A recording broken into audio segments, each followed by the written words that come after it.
A todos os senhores, agradeço a vossa presença, agradeço a presença do ministro Luiz Paulo, querido amigo, que aceitou o nosso convite para fazer aqui essa apresentação sobre as questões relativas a seu ministério. E agradeço também a presença do meu querido amigo embaixador Carneiro de Melo, né? E dizer uma palavra, já que eu tenho esse privilégio de ter o monopólio, não da força, mas o monopólio aqui do microfone inicialmente, que as questões relativas à segurança pública adquiriram uma dimensão extraordinária no Brasil, principalmente a segurança pública urbana. Hoje em dia, cerca de 85% da nossa população vive em cidades, por um lado. Segundo, essas cidades hoje em dia são extraordinários aglomerados em cujas periferias as condições de vida são extremamente difíceis. Gostaram da palavra diplomática? Difíceis, né? E, portanto, os desafios para todo o sistema de segurança, de justiça, de forma que se possa atender a todas as emergências que surgem nas cidades, e, ao mesmo tempo, sem que isso seja feito de forma violenta, mas sim de uma forma pacificadora, é um desafio de grande importância. Naturalmente, o Ministério da Justiça tem outras extraordinárias e difíceis competências, por exemplo, a questão das populações indígenas, através da FUNAI. E também o cuidado com a população de presidiários, população extremamente sofrida. De modo que, dito isso, aproveitando isso, eu queria dizer que o ministro me disse que está pronto a responder as perguntas que surgirem no decorrer da própria exposição. De modo que, se durante a exposição do ministro alguém tiver alguma pergunta, por favor, levante o dedo, receberá o microfone e fará uma pergunta. Pergunta curta e objetiva. Está bem? Muito obrigado. Com a palavra o ministro Luiz Paulo.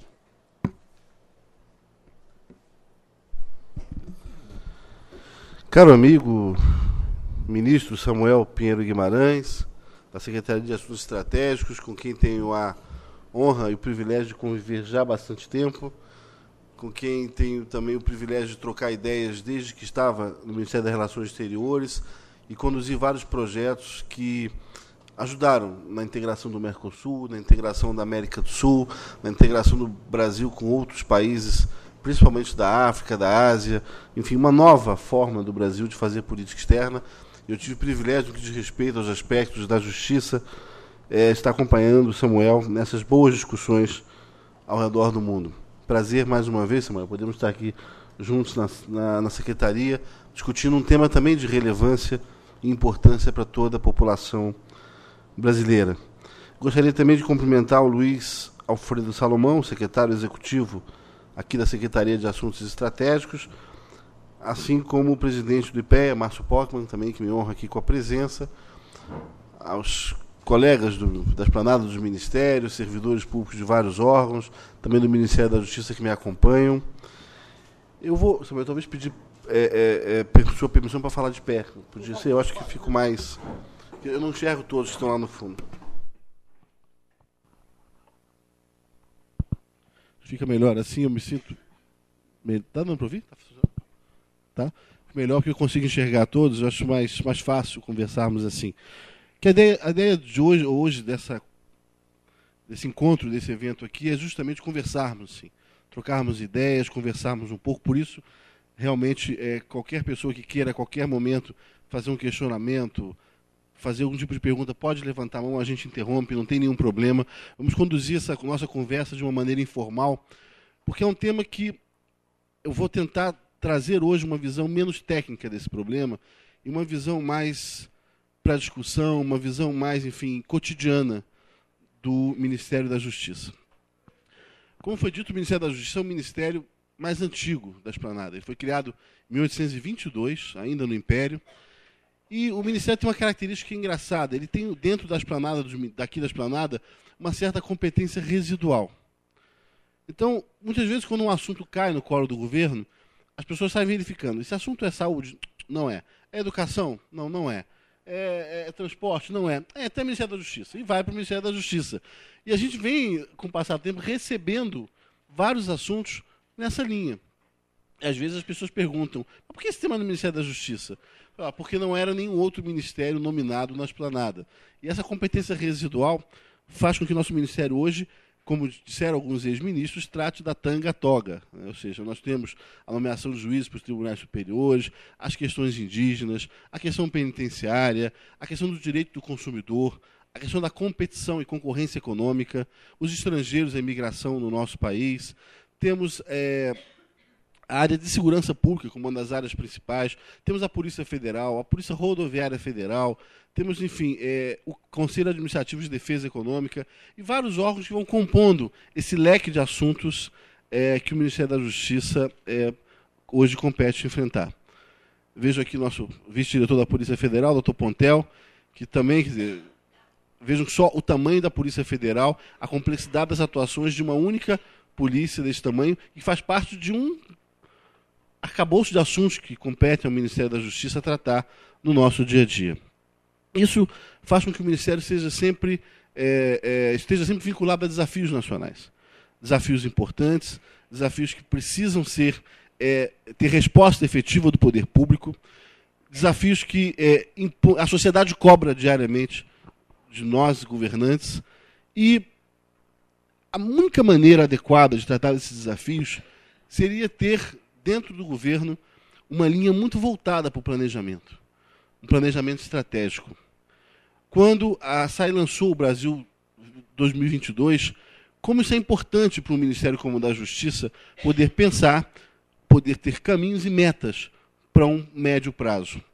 É importante porque são políticas que nós precisamos construir a partir de uma visão técnica, de uma visão sociológica, mas de um debate intenso com a sociedade brasileira.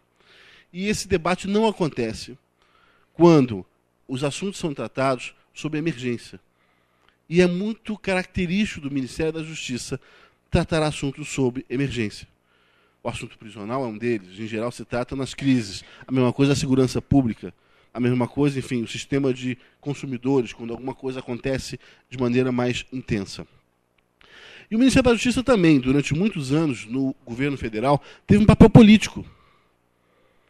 Isso, evidentemente, causou grande prejuízo ao Ministério da Justiça com o passar dos tempos. Se nós formos perceber bem, durante o período de 95 a 2002, nós estamos falando de 8 anos, o Ministério da Justiça teve 9 titulares, 9 ministros em 8 anos. Até considerando que muitos desses ministros foram brilhantes, bons ministros, pessoas que tinham condições de contribuir para a discussão jurídica nacional, como foi o caso de Zé Carlos Dias, como foi o caso de Miguel Reale Júnior e outros, esses juristas sequer tiveram tempo de pensar uma política. Alguns deles ficaram no Ministério por 3 meses, outros por 6 meses.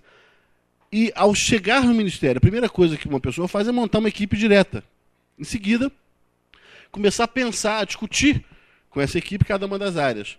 Isso já toma mais ou menos 3, 4 meses de trabalho. E, nesse momento, o ministro era substituído. E aí entrava um ministro novo. Aí ia começar a demitir aquela equipe anterior. Aí depois ia começar a montar a sua nova equipe. Depois aquele ministro de novo saía. Isso fez com que o Ministério tivesse um prejuízo terrível na construção de políticas públicas. O Ministério tivesse uma evasão de quadros, desmotivados por uma falta de um pensamento racional para a condução de uma política pública. E os quadros foram esvaziando, os ministros se sucedendo, 9 em 8 anos. É uma coisa insustentável para um ministério tão complexo, para o ministério mais antigo da República, 1822, e com temas que vão sendo conduzidos sob caráter emergencial, mas que, é o paradoxo, precisam de planejamento para que se evite essa emergência que no dia a dia nos assola. Como eu não planejo, as emergências explodem.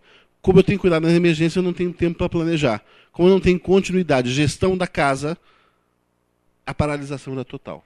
Não foi à toa que, em determinado momento, nós nos vimos diante de um quadro terrivelmente preocupante, onde nós não tínhamos política de segurança pública, não tínhamos política de promoção e defesa do consumidor, não tínhamos política penitenciária. Durante esse período de 9 8 anos com 9 ministros, por exemplo, na área penitenciária, temas foram discutidos como direito penal mínimo. Aí, sucessivamente, foi trazido ao Ministério o zero déficit, que era a construção de presídios em escala global para acabar com o déficit penitenciário. Outra linha foi para o recrudescimento da lei penal, como solução para a segurança pública, ou seja, mais presos. Aí a outra linha vinha, não, vamos tratar das penas alternativas. E vamos, então, fazê-la funcionar como uma alternativa efetiva à detenção. Os técnicos da área penitenciária, evidentemente, falaram, vocês, enquanto vocês se decidem, eu vou para a Europa fazer um curso, eu vou para outro ministério ver se eu trabalho em alguma outra coisa mais séria, porque não é possível. Como a equipe técnica se porta diante de um cenário tão diferente um do outro? Ou se fala em direito penal mínimo, ou se fala de zero déficit. Não dá para conciliar as duas coisas. Isso dentro do Ministério se sucedia em termos de política, fazendo com que o Brasil não conseguisse sequer transmitir aos Estados da Federação uma linha de conduta racional. O que se queria em termos de segurança pública, o que se queria em termos da área prisional. E esse quadro se agravou por quê? Porque ao fazer isso, o tema, evidentemente, ele tinha uma sensibilidade política muito grande. Cada um dos 27 estados tinha uma política própria para tratar do tema, e aí política mesmo, quase que eleitoral, para tratar do assunto. E o que a gente via muitas vezes acontecer nas nossas ruas brasileiras era pirotecnia. Era o governador fazendo uma fila de 200 veículos de polícia, com faróis ligados, sirenes barulhentas, fazendo aquela carreata na cidade, a população tendo a percepção equivocada de que a segurança estava chegando às ruas, quando naquele mesmo dia 200 veículos eram retirados para o depósito, porque já estavam em estado de uso precário. Pirotecnia. E é muito bom fazer pirotecnia em segurança pública. Eu estou colocando 1000 policiais nas ruas hoje. O governador fala isso, a população em casa fala, mas agora eu tenho segurança. Isso me causa um bem-estar. Mentira. 1000 policiais nas ruas, sem um planejamento, sem um geoprocessamento de atuação. Não adianta nada. Eles não vão conseguir cobrir uma grande cidade. E a politização da segurança pública levou esse estado de coisa também nos estados brasileiros. Onde a PM, ora, ia para um sistema de rádio-patrulha. Ora, ia para um sistema de mobilização.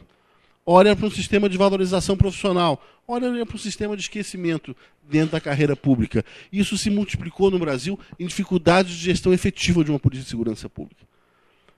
A ponto de, no Rio de Janeiro, nós temos um determinado momento em que o governo falou com os criminosos, não desçam o morro que eu não subo.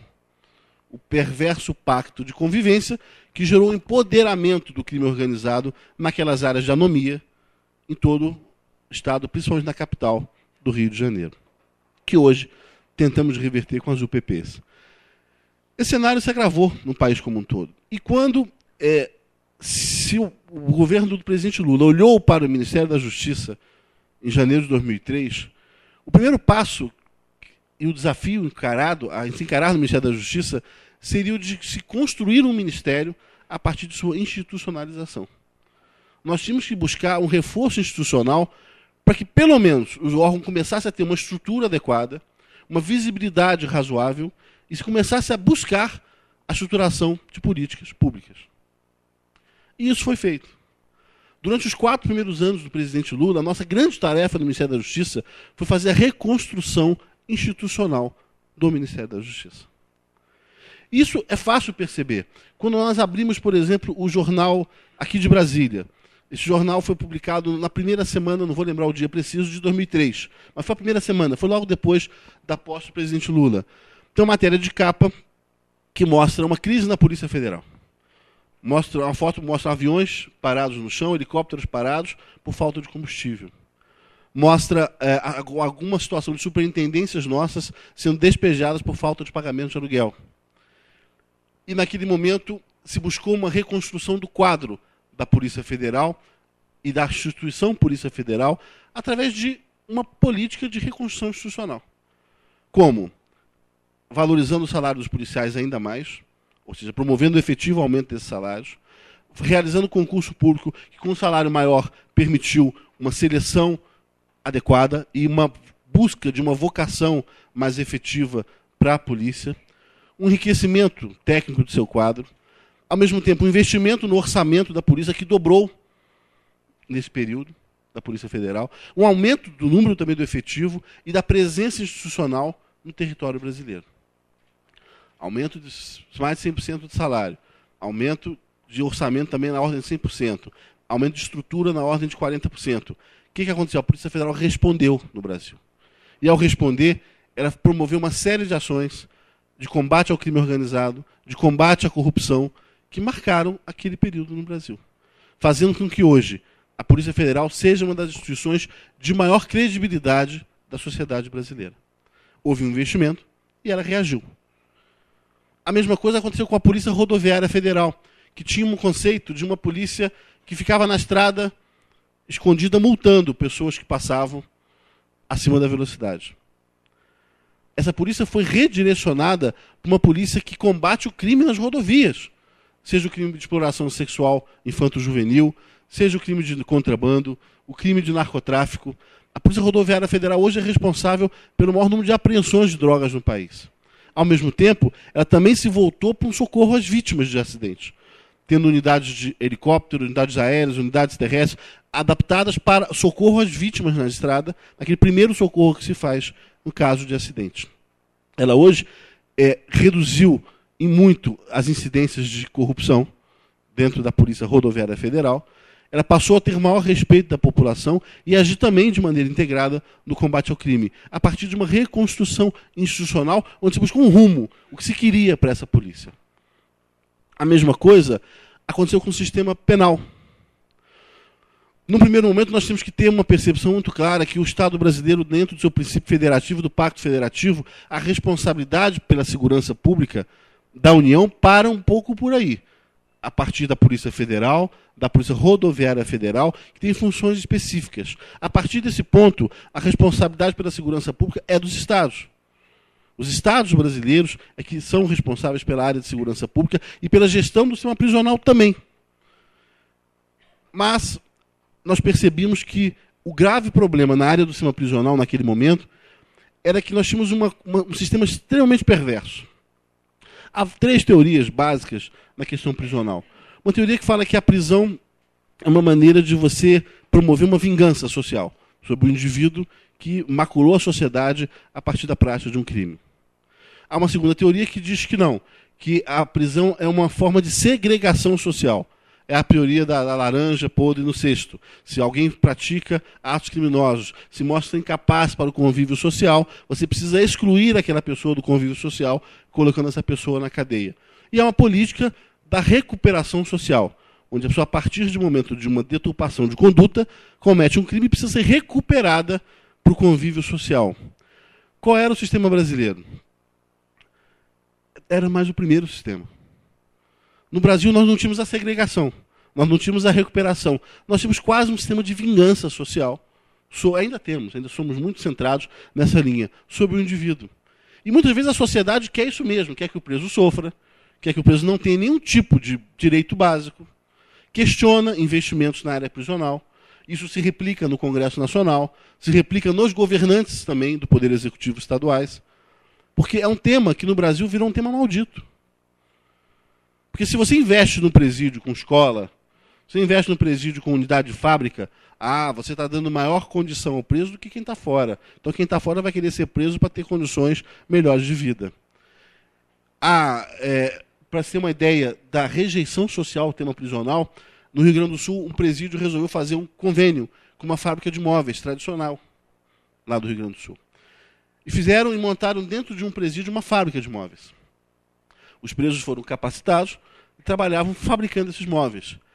A fábrica chegou um dia e falou: vou romper o convênio, porque a minha venda no mercado caiu. E eu fiz uma pesquisa para entender por que a venda caiu. E a resposta foi: eu não quero móvel de preso, não. E aquele móvel dos presos, as pessoas se sentiam ridicularizadas por aquela fábrica de móveis estar vinculada à mão de obra prisional. E as meninas explicaram. Isso mostra que a maldição do tema penitenciário é ainda constante no Brasil. E a segunda teoria, que era a segregação social, ela não se cumpria e nós vimos isso na televisão. Quantas vezes nós não fomos surpreendidos por aquela cena do Fantástico, do Jornal Nacional, da televisão, onde a gente vê um preso sentado no pátio, de bermuda, falando no celular. Quantos aqui já receberam um telefonema do trote do filho sequestrado? Provavelmente boa parte dessa sala recebeu telefonema do trote do filho sequestrado. E quase todos esses telefonemas saem do presídio, ou dos presídios brasileiros. Porque o que eles tentam fazer nesse trote não é te tirar dinheiro, é te tirar crédito para o celular que ele tem. Porque ele precisa do crédito para usar o celular para praticar crimes, para gerenciar o crime de dentro da cadeia. Como ele não tem dinheiro para comprar o crédito, não consegue acesso ao crédito, ele ligava para as pessoas, fazia aquela coisa toda, seu filho está sequestrado, vá até uma lotérica e compre crédito do celular. É a primeira vez que as pessoas valem tão pouco num sequestro, né? E sempre que o tipo de pedido era esse, nós já sabíamos que se tratava de um trote. Sequestro de pessoas não é assim que se faz. É de outra maneira que se pratica sequestro. Mas isso vinha dentro do sistema prisional, permitindo perceber que não havia sequer a segregação social e sob a guarda do Estado. Então o sujeito comete crime sob o perfeito álibi. Como eu posso ser acusado desse crime? Eu estou preso? Não fui eu. Eu estou preso sob a tutela do Estado. Quem matou não fui eu. Quem desviou não fui eu. Quem promoveu aquele tráfico de droga não fui eu. Embora de dentro do presídio esteja monitorando todo aquele crime do lado de fora. Qual foi a resposta do governo federal para isso no Ministério da Justiça? No primeiro momento foi tirado do papel, lá de dentro da Lei de Execuções Penais de 84, que nunca tinha sido cumprido, 21 anos depois, a estruturação do sistema prisional federal. Um sistema prisional que foi montado para tentar, pelo menos, promover a exclusão efetiva do convívio social, não estou falando de reintegração, daquelas pessoas que eram líderes dos crimes do crime organizado em todo o país. Então nós construímos 4 presídios, um por região. Na região norte fica em Porto Velho, na região nordeste Mossoró, na região sul Catanduvas, no Paraná, e na região Campo Grande, na região centro-oeste. Região sudeste não tem presídio, não houve disponibilidade dos estados com relação aos terrenos, e o 5º presídio vai ser feito em Brasília, aqui no Complexo da Papuda. Qual é esse sistema? A partir da criação desse sistema, nós construímos os presídios, criamos uma carreira específica de agente penitenciário federal, bem remunerada, um concurso que realmente selecionou bem.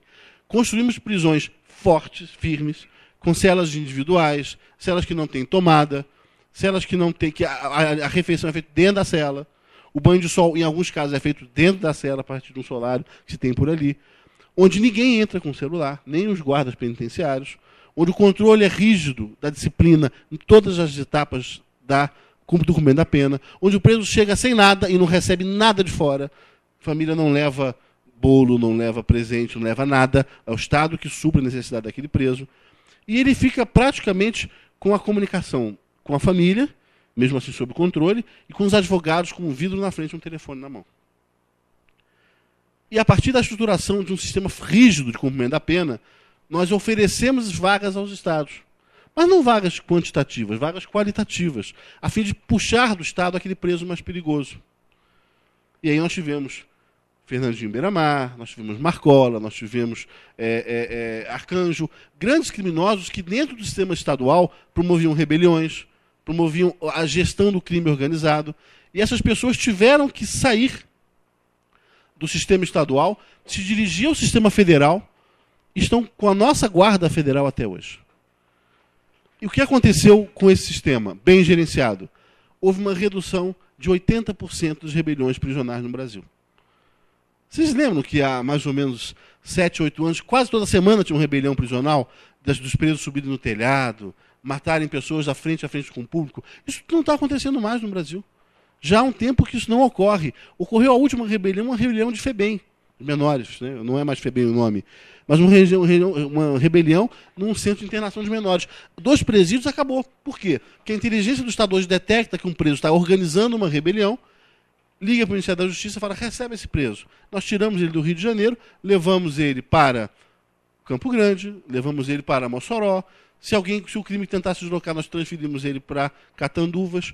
E se assim se faz uma gestão do sistema prisional. Bom dia, ministro. Meu nome é Ana Paula da SAI. Eu gostaria que o senhor comentasse o auxílio reclusão, que apesar de ter previsão constitucional, ainda gera muita polêmica aqui no país. As pessoas, o grande problema de uma pessoa... Eu estou falando primeiro da linha dura do presídio, para depois tentar justificar que, a partir do momento que você segrega esses presos que matam dentro da cadeia, que organizam um crime dentro da cadeia, que fazem com que qualquer novo internado tenha que optar por um lado no dia seguinte à sua internação. A partir do momento que você tira essas pessoas dentro do presídio, você começa a construir um cenário estadual para a criação de presídios de escola, para a criação de presídios, unidades de fábrica, para a formação de mão de obra, e não costurando bola de futebol. Isso não resolve. Ele não vai ter mercado lá fora para fazer isso. Ele precisa efetivamente encontrar um mercado que absorva o seu trabalho. E para isso a qualificação profissional é importante. Mas um grande problema da reintegração social que nós temos é quando o preso sai da cadeia sem emprego, sem renda e, em geral, sem família. Porque muitas vezes, durante o período de detenção, a família precisa sobreviver. A mulher arranja um outro companheiro.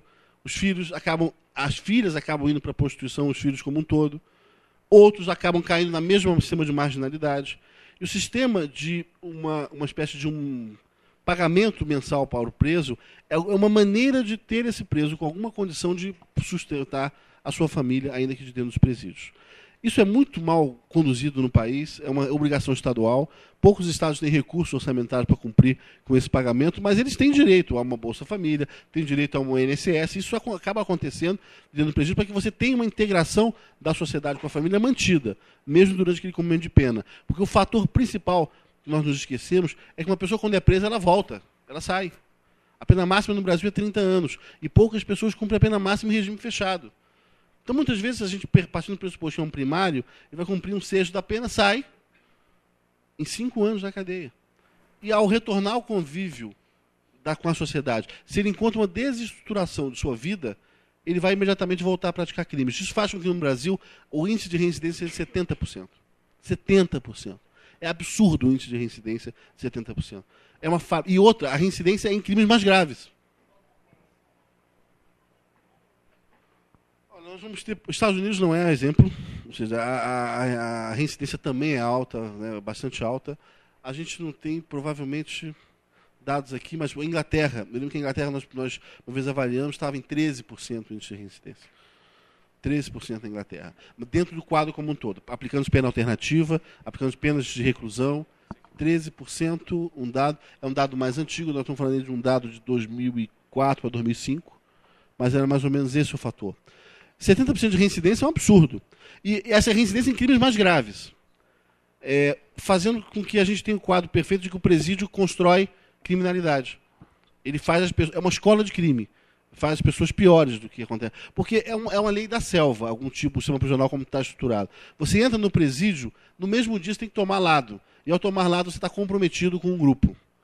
E aí você começa a ter que usar a sua família que te visita para ação criminosa, para levar recados, para promover tráfico de drogas, uma sequência de coisas. E quando você sai, está comprometido. Se você tentar se desvincular, você morre.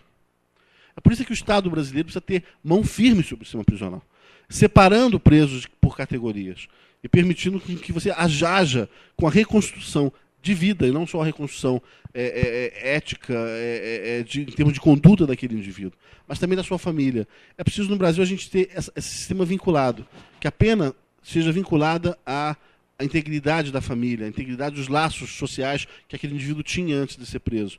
É preciso que, nesse retorno ao convívio social, esse preso tenha acompanhamento psicossocial, acompanhamento social, econômico, para que ele possa ser viável o seu retorno à sociedade. Do contrário, há um responsável libertar de pessoas que efetivamente praticam crimes no dia seguinte e arriscam a sociedade. E retroalimenta o sistema de preconceito. Ou seja, retroalimenta a maldição que acaba por circundar o tema dos presídios.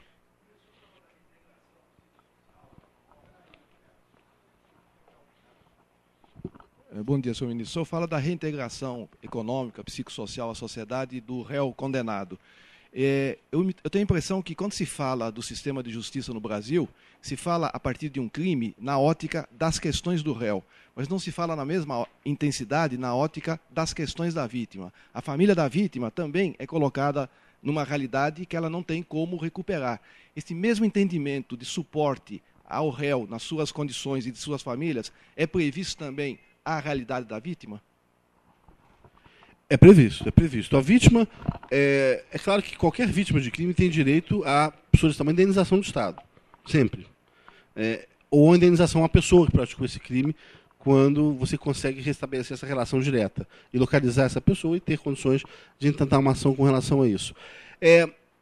Essa visão com relação à vítima é uma visão que não pode ser contraposta à visão com relação ao criminoso.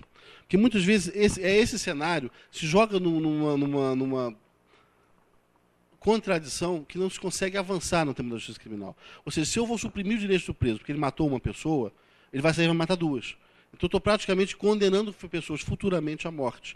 A única maneira de estancar aquele tipo de conduta criminosa é recuperando esse indivíduo, dando a esse indivíduo qualquer maneira de se reintegrar. E a vítima, efetivamente, um tratamento. A vítima precisa de um tratamento psicossocial também no primeiro momento. A vítima, e se precisa estruturar no Brasil, esse é uma das metas, nós precisamos pensar como estruturar, é uma maneira do Estado agir sobre as vítimas também numa recuperação psicossocial. Psicossocial, sim, porque às vezes a vítima é o pai de família e sua falta prejudica e ruína financeira aquela família. Ou muitas vezes a violência praticada é tão grande que faz com que toda a família passe por uma desestruturação psíquica e que se consiga destruir a vida daquelas pessoas. É preciso fazer isso de maneira separada. Você ter um Estado que atua para tirar aquele indivíduo do convívio social, prepará-lo para esse retorno e, ao mesmo tempo, agir com outro grupo sobre as vítimas para que se possa minimizar aquele efeito do crime. Há projetos no Brasil novos. Por exemplo, nós quando discutimos o projeto de justiça restaurativa, é um projeto polêmico, mas ele bota frente a frente vítima e autor, ou autor e família. E eles tentam, por ali, através de um perdão, de um diálogo, buscar uma reconstrução dessa relação que foi rompida com a prática criminosa. É uma experiência que dá certo, tem sido feita em alguns países, mas, dependendo do crime, efetivamente é mais difícil. E ainda é uma medida no Brasil muito incipiente, muito experimental, mas eu acho que como o Ministério propõe como medida mais efetiva, uma unidade de tratamento, sim, às vezes, um acompanhamento do Estado sobre as vítimas de crime, principalmente quando são crimes não patrimoniais e crimes violentos. Bom dia, ministro. Capitão Henrique da SAI. Sobre a segurança pública nos estados, qual é a posição do senhor, do Ministério, na questão da unificação entre as polícias civil e militar? A questão prisional, como eu disse antes, é uma questão importantíssima para um quadro de segurança pública como um todo. Porque muitas vezes nós não percebemos isso. A população clama por prisões. As polícias se equipam para as prisões. A polícia recebe um investimento de sua atuação. Mas o sistema prisional não. A população, de uma maneira muitas vezes esquizofrênica, grita e pede por polícia. Está disposta a investir seus impostos no aumento do efetivo policial, na melhor capacitação da polícia, no investimento tecnológico. Esse investimento sendo feito, a polícia vai reagir. Ela vai agir, vai prender mais gente. E nós não temos o mesmo investimento no sistema prisional. E aí causa uma descompensação. Causa um nível de impunidade muito alto, onde você não pode mandar para a prisão muita gente, porque você não tem onde colocar. Então começam aquelas coisas de 100 mil. 100 mil mandados de prisão hoje por cumprir no Brasil. Não se cumpre. 100 mil. População carcerária, 460 mil pessoas. Altíssimo. Nós perdemos para os Estados Unidos em termos quantitativos nas Américas. Só. Acho que o México talvez agora, mas mesmo assim acho que ainda temos mais presos do que o México. E efetivamente é um quadro que precisa ser pensado na totalidade. Existe um sistema de justiça criminal. Ele tem um tripé. A segurança pública não funciona só. A parte aparente da segurança pública é a polícia. Polícia é segurança pública. Não é só polícia. A segurança pública tem um sistema de polícia, tem um sistema de prisão, sistema prisional, e tem um sistema de justiça criminal. Se isso não tiver dentro de um eixo estratégico de investimentos com proporções parecidas, nós vamos desequilibrar esse cenário. É o que tem sido feito no Brasil. Muito desequilíbrio. A população clama por investimento na justiça, não quer investimento nos presídios. E a justiça criminal agora começa a acordar, a partir da reforma constitucional promovida já a partir de 2005 também no Brasil, uma reforma do Poder Judiciário. Dentro do Ministério da Justiça, nós provocativamente criamos uma secretaria, que chama Secretaria de Reforma do Poder Judiciário. Essa secretaria trouxe ao Brasil luzes com relação a isso. Criou o Conselho Nacional de Justiça, o Conselho Nacional do Ministério Público. Os juízes passaram a ter metas de trabalho a ser exigida, corregedoria com relação aos seus atos, um conselho que julga os juízes por infração disciplinar e até por desídia no tratamento dos processos no Brasil. Isso tudo melhorou. Estamos fazendo, estamos fazendo uma reforma do Código para reduzir o número de recursos e tentar fazer com que a prestação jurisdicional ocorra de maneira mais imediata.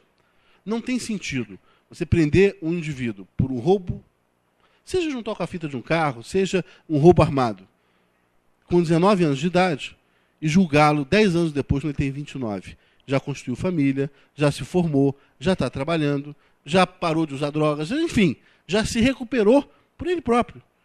E 10 anos depois você fala, agora está na sua hora de ir para a prisão, porque sua pena transitou em julgado.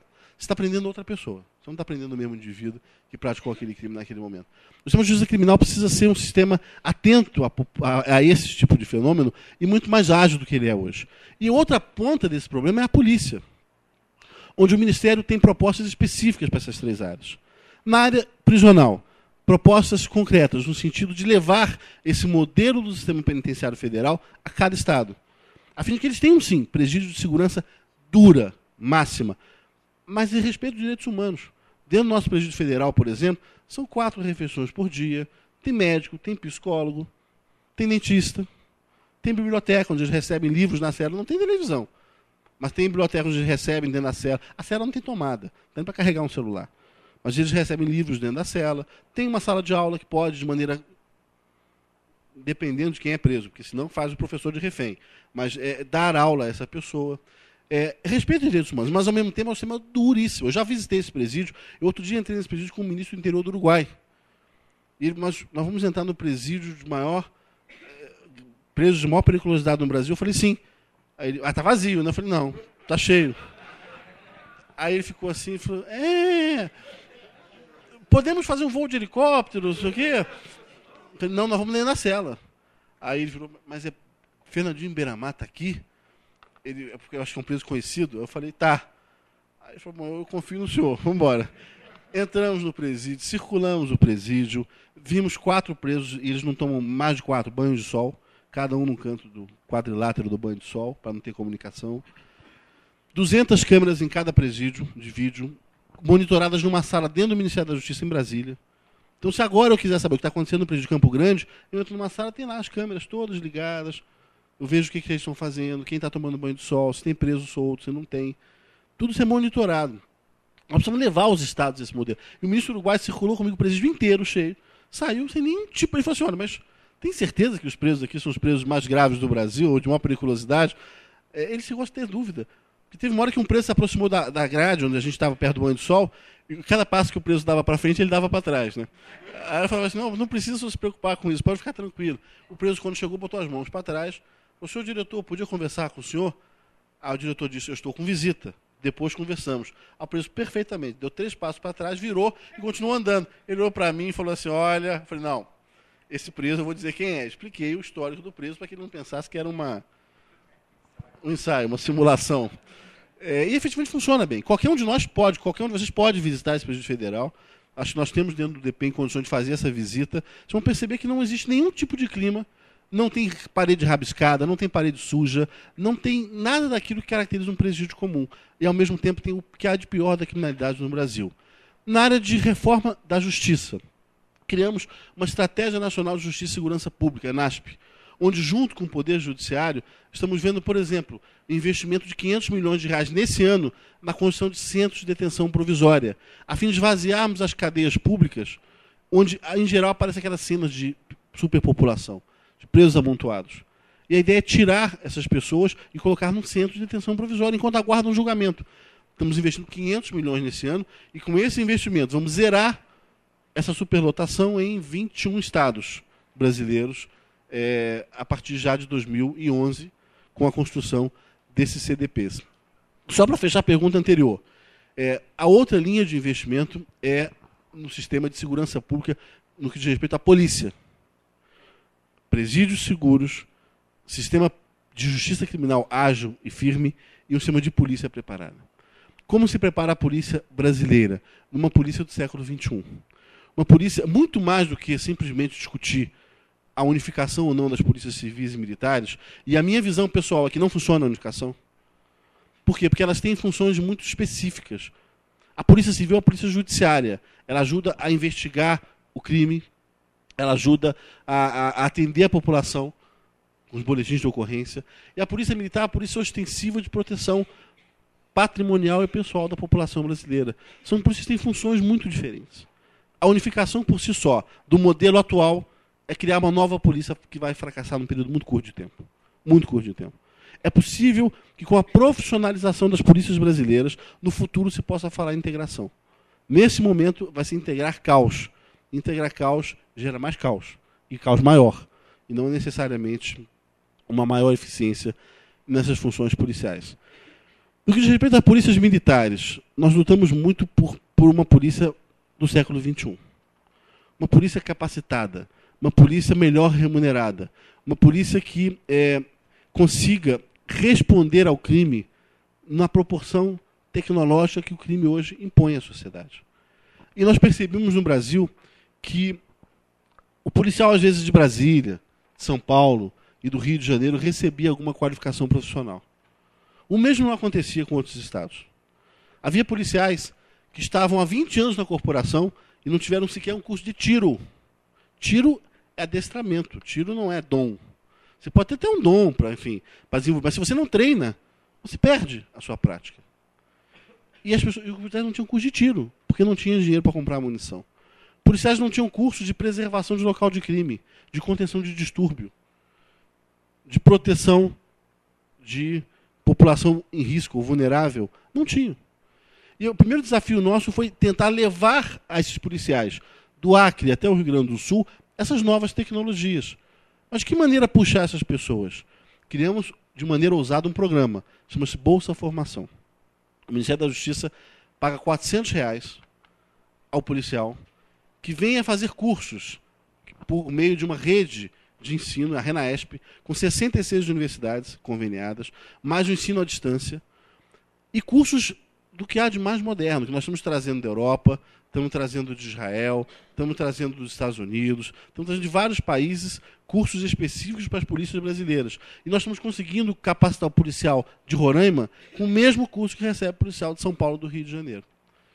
Neste momento, no dia de hoje, 175 mil policiais recebem essas bolsas. Estudam conosco. Nesse momento, hoje, tem 175 mil policiais. O contingente nacional são 600 mil policiais. Ou 600? 175 mil, e isso, claro, que eles vão reciclando e muda para outro grupo. Nós estamos com a meta de capacitar todos os policiais brasileiros com novas e modernas técnicas. Como agir numa praia, como agir numa rua, como abordar um cidadão. Não dá tiro a ermo para que esse tiro não provoque letalidade em bala perdida. Como conduzir uma unidade aérea. Como conduzir um geoprocessamento de uma área conflagrada. Como entrar numa área conflagrada. Tudo isso está sendo explicado para as polícias militares do Brasil todo. Com relação à polícia civil, é uma nossa grande preocupação no momento. Nós temos um dado que se preocupa muito. O ministro Márcio Tomás Bastos costuma citar muito que o Marquês de Beccaria, no livro Dentro do Delito das Penas, fala que o que traz a redução da criminalidade não é o quantum da pena aplicada, mas a certeza da punição. Ou seja, a impunidade é combustível para o crime. E no Brasil, de hoje, do século XXI, do ano de 2010, 10% dos homicídios são levados a julgamento pelo Poder Judiciário. 10% do crime mais grave que pode acontecer, que é o homicídio, são levados ao Poder Judiciário.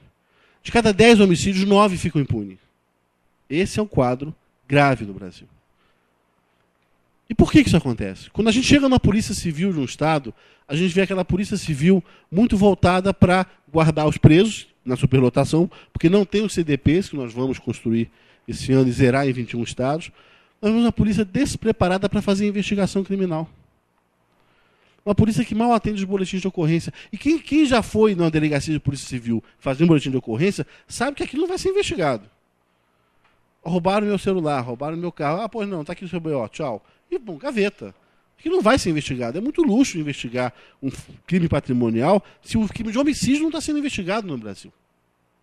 Então nós temos um projeto que a gente brinca, porque nem o nome é esse, nem o nome fantasia, a gente chama de projeto CSI. Vocês têm uma série que o Brasil inteiro está vendo nesse momento, que mostra a polícia investindo, usando tecnologia para de uma cena de crime chegar ao criminoso. Aquilo é fantasia? Não é. Aquilo é ficção? Não é. Aquilo já existe em termos de tecnologia em várias partes do mundo. O Brasil é que não dispõe. E o Ministério está investindo para levar a Polícia Civil àquela capacitação.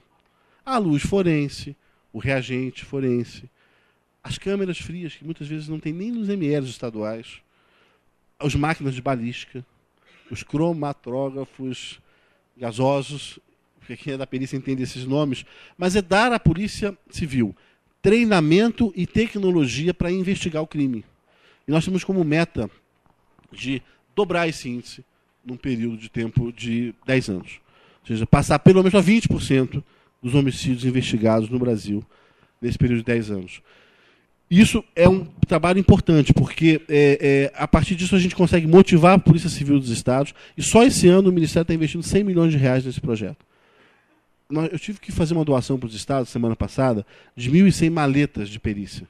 Aquela maleta que o perito chega no lugar do crime, tem uma fita, ele isola o local do crime, e tem microscópio, tem câmera fotográfica, tem luva, tem reagente, ele começa a mapear, a marcar o corpo no chão, a fazer uma investigação dos vestígios no local do crime.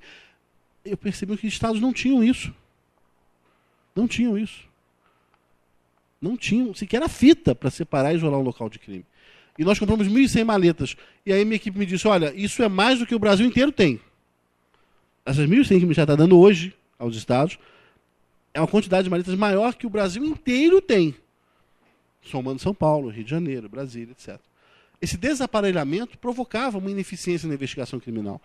E o tripé da segurança pública sempre desequilibrado, que é o tripé da justiça criminal, que precisa levar à elucidação de um crime e à punição daquele responsável. Como um todo, a segurança pública passa por esses 3 pontos. E passa por outros desafios. Tinha uma pergunta que estava... Pois não. Bom dia, ministro. Meu nome é Antônio Claré, da Secretaria de Assuntos Estratégicos, IPC. Eu gostaria que o senhor falasse sobre a experiência do Rio de Janeiro com as unidades de policiamento pacificadores e a relação das outras esferas de governo, né? O governo federal e a prefeitura. Como é que se dá essa articulação intergovernamental para enfrentar esse problema que, de fato, além de envolver as três esferas de governo, também é um problema intersetorial. É um dos vários determinantes da segurança pública são trabalhados a partir dessa estratégia, né? E qual seria a possibilidade dessa estratégia ser utilizada em outras situações onde o Estado deixou de ter uma presença em territórios e que precisa ser recuperado, né, em prol do Estado e também da própria população, né? Como é que o senhor vê essas articulações intergovernamentais e articulação intersetorial e o potencial de replicabilidade das UPPs? Muito obrigado. Há um pacto federativo. Por mais que o governo federal tente avançar, há um limite nesse avanço. Esse limite é a competência do Estado para tratar da segurança pública. Qual foi a nossa estratégia? Primeiro, fazer com que a nossa área federal tivesse boas condições de funcionamento. E temos uma Polícia Federal hoje que é exemplo para o Brasil. Ela tem o que há de melhor em termos de perícia, ela tem o que há de melhor em termos de investigação criminal, ela tem o que há de melhor em termos de academia, ela tem o que há de melhor em termos de efetivos no Brasil, de equipamentos tecnológicos também. Não é à toa que a Polícia Federal tem no Brasil tem uma certa percepção de que chamou a Polícia Federal resolve. E isso foi muito claro nesse caso de Lusiânia, onde estavam desaparecidos 6 menores, e as pessoas chamam a Polícia Federal, a gente fala, não é crime federal, não é crime interestadual, não é da competência da Polícia Federal, é da competência da Polícia de Goiás, a Polícia Civil. Chama a Polícia Federal, não vão resolver. Aí tá bom, então a Polícia Federal, se o Estado chamar, ela entra em colaboração. Aí falei com o governador, ele, não, eu estou sendo pressionado pela imprensa, vou pedir. Pediu. A Federal entrou em uma semana e elucidou. Por quê? Por isso. Ela é uma polícia que tem hoje todo o investimento, que passa da formação da academia sempre ocupada para a recomposição dos quadros em razão de aposentadoria, em razão de outro tipo de evasão, passa por uma capacitação e formação profissional. Às vezes as pessoas falam assim, puxa, no Diário Oficial tem policial federal indo para Londres estudar inglês? Tem. Tem, porque existe todo um ramo de cooperação jurídica internacional que o policial precisa estar preparado para isso, para fazer cursos. O que há de mais moderno, a polícia tenta levar seus servidores. A polícia rodoviária também. ela hoje tem um bom equipamento, um armamento bom, tem boas viaturas, tem helicópteros, tem, enfim, tem um investimento. Então o governo federal fez a sua parte no que diz respeito às suas instituições. Com relação aos estados, nós agimos num mecanismo de indução de política. Nós damos dinheiro aos estados, mas dentro de um mecanismo indutor, de uma política de segurança pública. Os estados costumavam chegar no Ministério com 3 pedidos, sempre. Era invariável. Chegava o governador, o secretário de Segurança Pública, eu quero carro, arma e colete. Sempre. Mas, governador, o crime, o senhor está com uma região de anomia. Tem uma região do seu estado que o senhor não entra com a sua polícia. Carro vai resolver? Não, não resolve. Arma vai resolver? Também não. Colete, muito menos. Não é assim que se faz. E a gente brincava com eles até dizendo assim, olha, essa forma é a mesma forma que o exército romano antigo enfrentava seus inimigos. No lugar do carro tinha biga, no lugar do colete tinha um escudo, no lugar da arma tinha lança.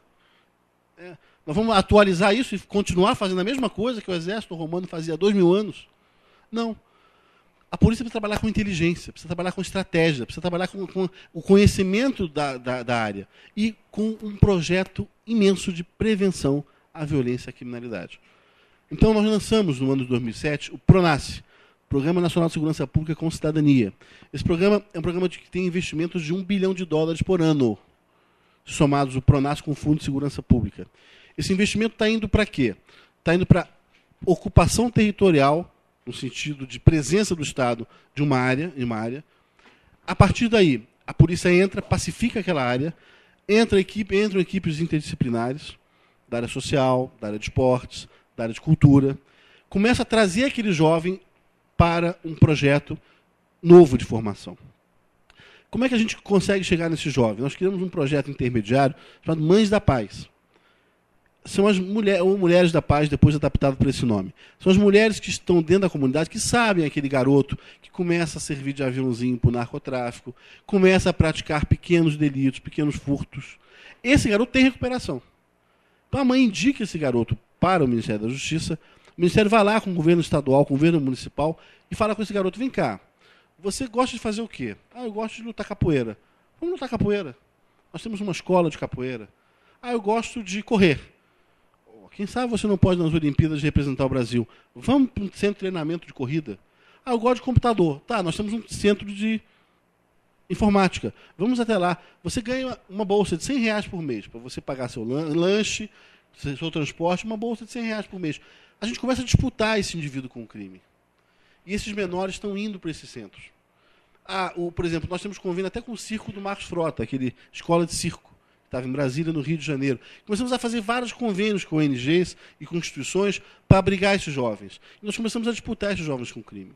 Tirar esse jovem de um percurso. Quem viu o filme Cidade de Deus sabe que aquilo é muito real nessas áreas. O filme Cidade de Deus mostra 2 amigos de infância dentro de uma favela no Rio de Janeiro. Um deles tinha o traficante como líder, como exemplo de vida. O outro queria ser fotógrafo, jornalístico, de um jornal. E eles começam a sua vida, muito amigos, como irmãos. E um deles se aproxima do traficante, começa a praticar pequenos delitos. O outro começa a buscar estágio na área de fotografia, a comprar uma máquina velha para fotografar. O outro começa a exercer funções mais estratégicas para o traficante. O outro consegue um estágio no Jornal do Brasil. O outro vira traficante. O outro vira repórter, fotógrafo, jornalístico. E no final do filme, o que virou repórter acaba fotografando a morte pela polícia do seu amigo de infância. Aquilo é real. Aquilo acontece o tempo todo dentro das áreas dominadas pelo crime organizado. Qual foi a nossa estratégia? Tentar criar mais fotógrafos. Tentar dar àquele garoto que quer fazer fotografia, que quer fazer esporte, quer fazer arte, sonha com alguma outra vida, a condição de seguir essa vida. Um novo percurso social formativo. Essa foi a linha que o Ministério atuou nessas áreas conflagradas. E isso começa a dar resultado. Porque se você consegue tirar no espaço de tempo 100 mil jovens da rua, você literalmente tem 100 mil criminosos a menos no Brasil, num período de 3 a 4 anos, não é longo o período. Porque eles muito cedo entram para o crime organizado. Então a gente consegue efetivamente desarmar aquela rede de produção do crime naquela localidade. Isso aconteceu e foi um sucesso no Rio de Janeiro. A pacificação do Dona Marta foi assim. E depois entra o aparelho público, o trenzinho, a rua, a polícia, o hospital, a escola. E a população reconquista um território que volta a ser dela. E o crime não encontra mais terreno fértil para atuar ali dentro.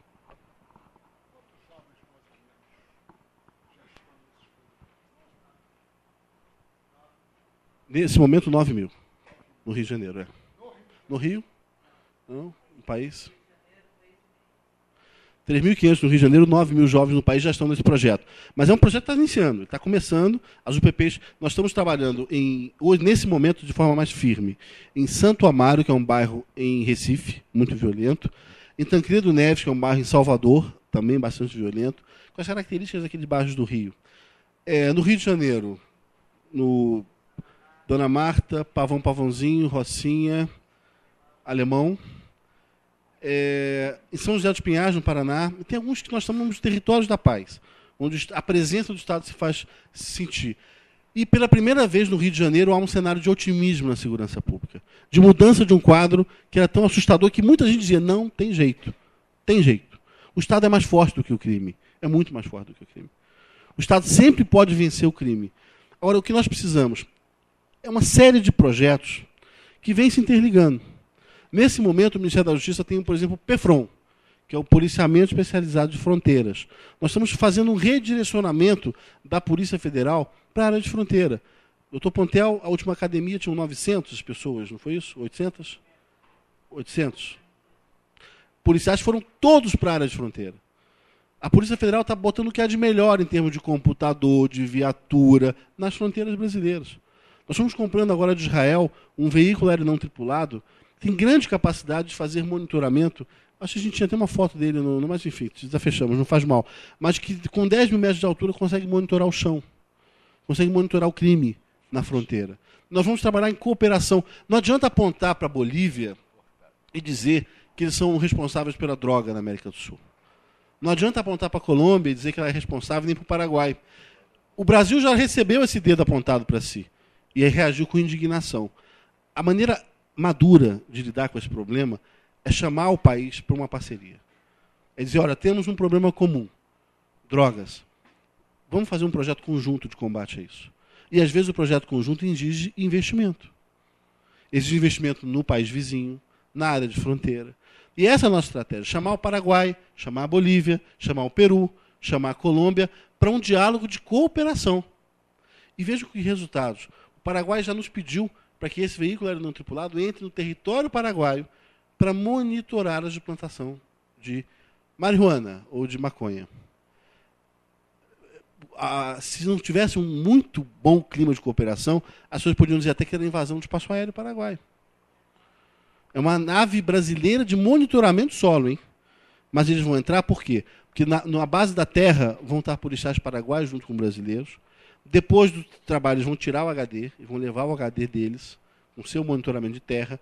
A nave passa dali a um mês, faz um outro enquadramento do solo para ver se a área plantada aumentou, se a área plantada diminuiu, se existe um laboratório novo naquela região, se existe uma nova pista de pouso de avião, se existe uma nova pista, uma estrada para transporte de drogas. E a partir daí a gente pode ir lá destruir a pista, destruir o laboratório, em ações conjuntas. E nós vamos fazer com a Bolívia a mesma coisa. A Bolívia já concordou em utilizar esse veículo aéreo não tripulado em sua fronteira. É assim que se faz segurança pública. E essa estratégia de bloqueio das fronteiras, claro que não pode ser um bloqueio físico. Porque se nós botarmos um policial de mão dada ao lado do outro, nós vamos fechar 16 mil quilômetros de fronteira terrestre, mas eles vão passar de helicóptero, gente. Não é assim que funciona. Nós temos que trabalhar com inteligência. E nós vamos montar 11 bases nas fronteiras, com os estados brasileiros de fronteira seca. Essas bases vão integrar a Polícia Civil, a Polícia Militar, a Polícia Federal, a Polícia Rodoviária Federal. A Polícia Federal tem uma operação Sentinela, que é uma operação que tem respondido com apreensões na fronteira brasileira. E a partir daí nós vamos fazer um cenário de inteligência. Saber quem é que transporta a droga, quem é que produz, quem vende, quem transporta, quais são as rotas que tradicionalmente são ocupadas, onde estão os laboratórios, com a utilização desse veículo aéreo não tripulado. E aí tem um mapa preciso de como o crime organizado atua com o narcotráfico na região. E a partir daí dá uma resposta pontual, precisa e rígida do Estado brasileiro em cooperação com o Estado vizinho. Isso vai funcionar. Com certeza que isso vai produzir golpes duríssimos, porque hoje o que a gente faz muitas vezes é prender o caminhão, o carro, prende o condutor. O condutor estava desempregado, até a semana passada era empregado. ficou desempregado. E por R$2.000 topou levar uma droga de Campo Grande para São Paulo. Vai um a mais naquela cadeia, que vai chegar na cadeia, nunca teve contato com o crime. O condutor da droga, às vezes, é uma senhora que está com necessidade financeira e recebe R$600 para dentro do ônibus levar uma droga dentro do corpo. Essa senhora que vai para a cadeia. Porque eles são descartáveis para o crime organizado. E a gente prende, e o crime organizado dando risada. Fala, olha, isso aí está no meu fator de risco. 10%, 20%. Perco a droga, perco o veículo, a pessoa não importa. E a gente continua fazendo uma política de enxugar gelo que nada altera a estrutura do crime organizado que está operando o narcotráfico internacionalmente. Nós temos que trabalhar com o combate à lavagem de dinheiro desse crime organizado, com o combate à estrutura financeira desse crime organizado, com o trabalho da sua logística ser desmontada num trabalho de cooperação. E é isso que nós estamos apresentando como um projeto de fronteira brasileiro. Presença militar do Exército, da Marinha e da Aeronáutica é uma presença importantíssima, mas também cooperação. Eles tratam mais da integridade territorial. Mas quantas vezes nós não deixamos de ter um bom entendimento com as Forças Armadas, que tem informações naquela área de fronteira, que não existe a cultura da difusão da informação no Brasil. Em outras áreas, na Polícia Federal, o histórico de cooperação é muito bom. Com o Exército, em várias áreas remotas do Brasil. O Exército, a Marinha, e agora foi a Marinha que teve poder de polícia. Marinha Aeronáutica, poder de polícia é correto.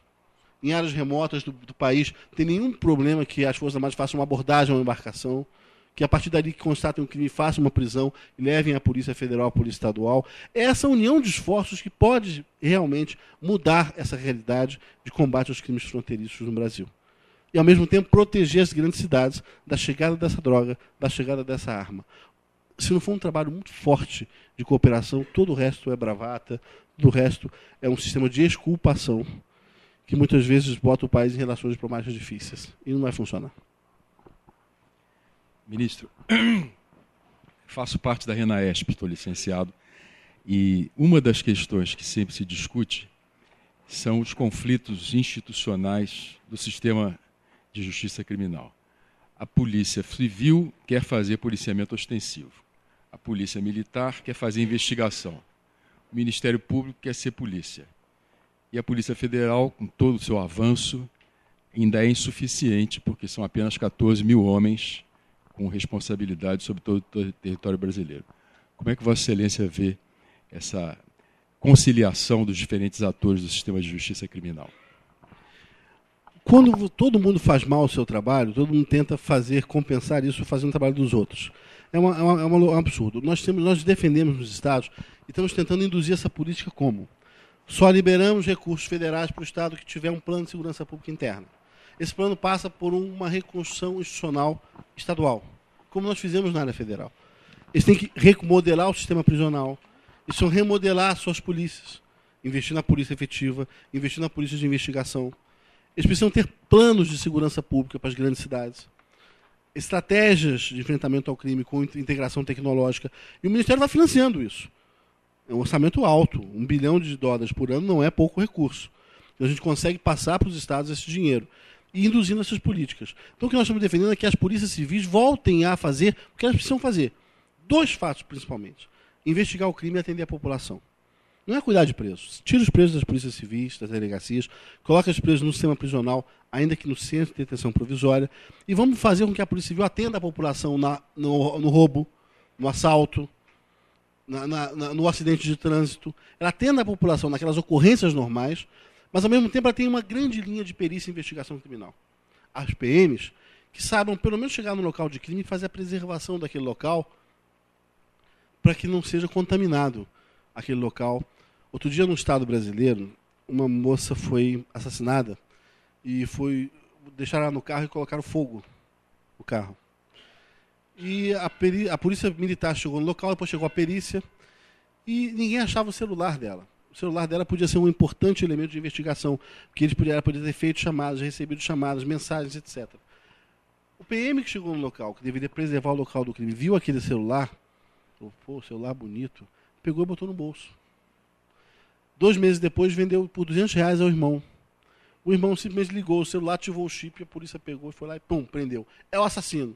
Ele, não sou assassino, eu só comprei esse celular. Ele comprou de quem? Comprei do meu irmão. Quem é esse irmão? Policial militar. Vê a escala desse policial militar no dia tal. Estava cobrindo a ocorrência do crime.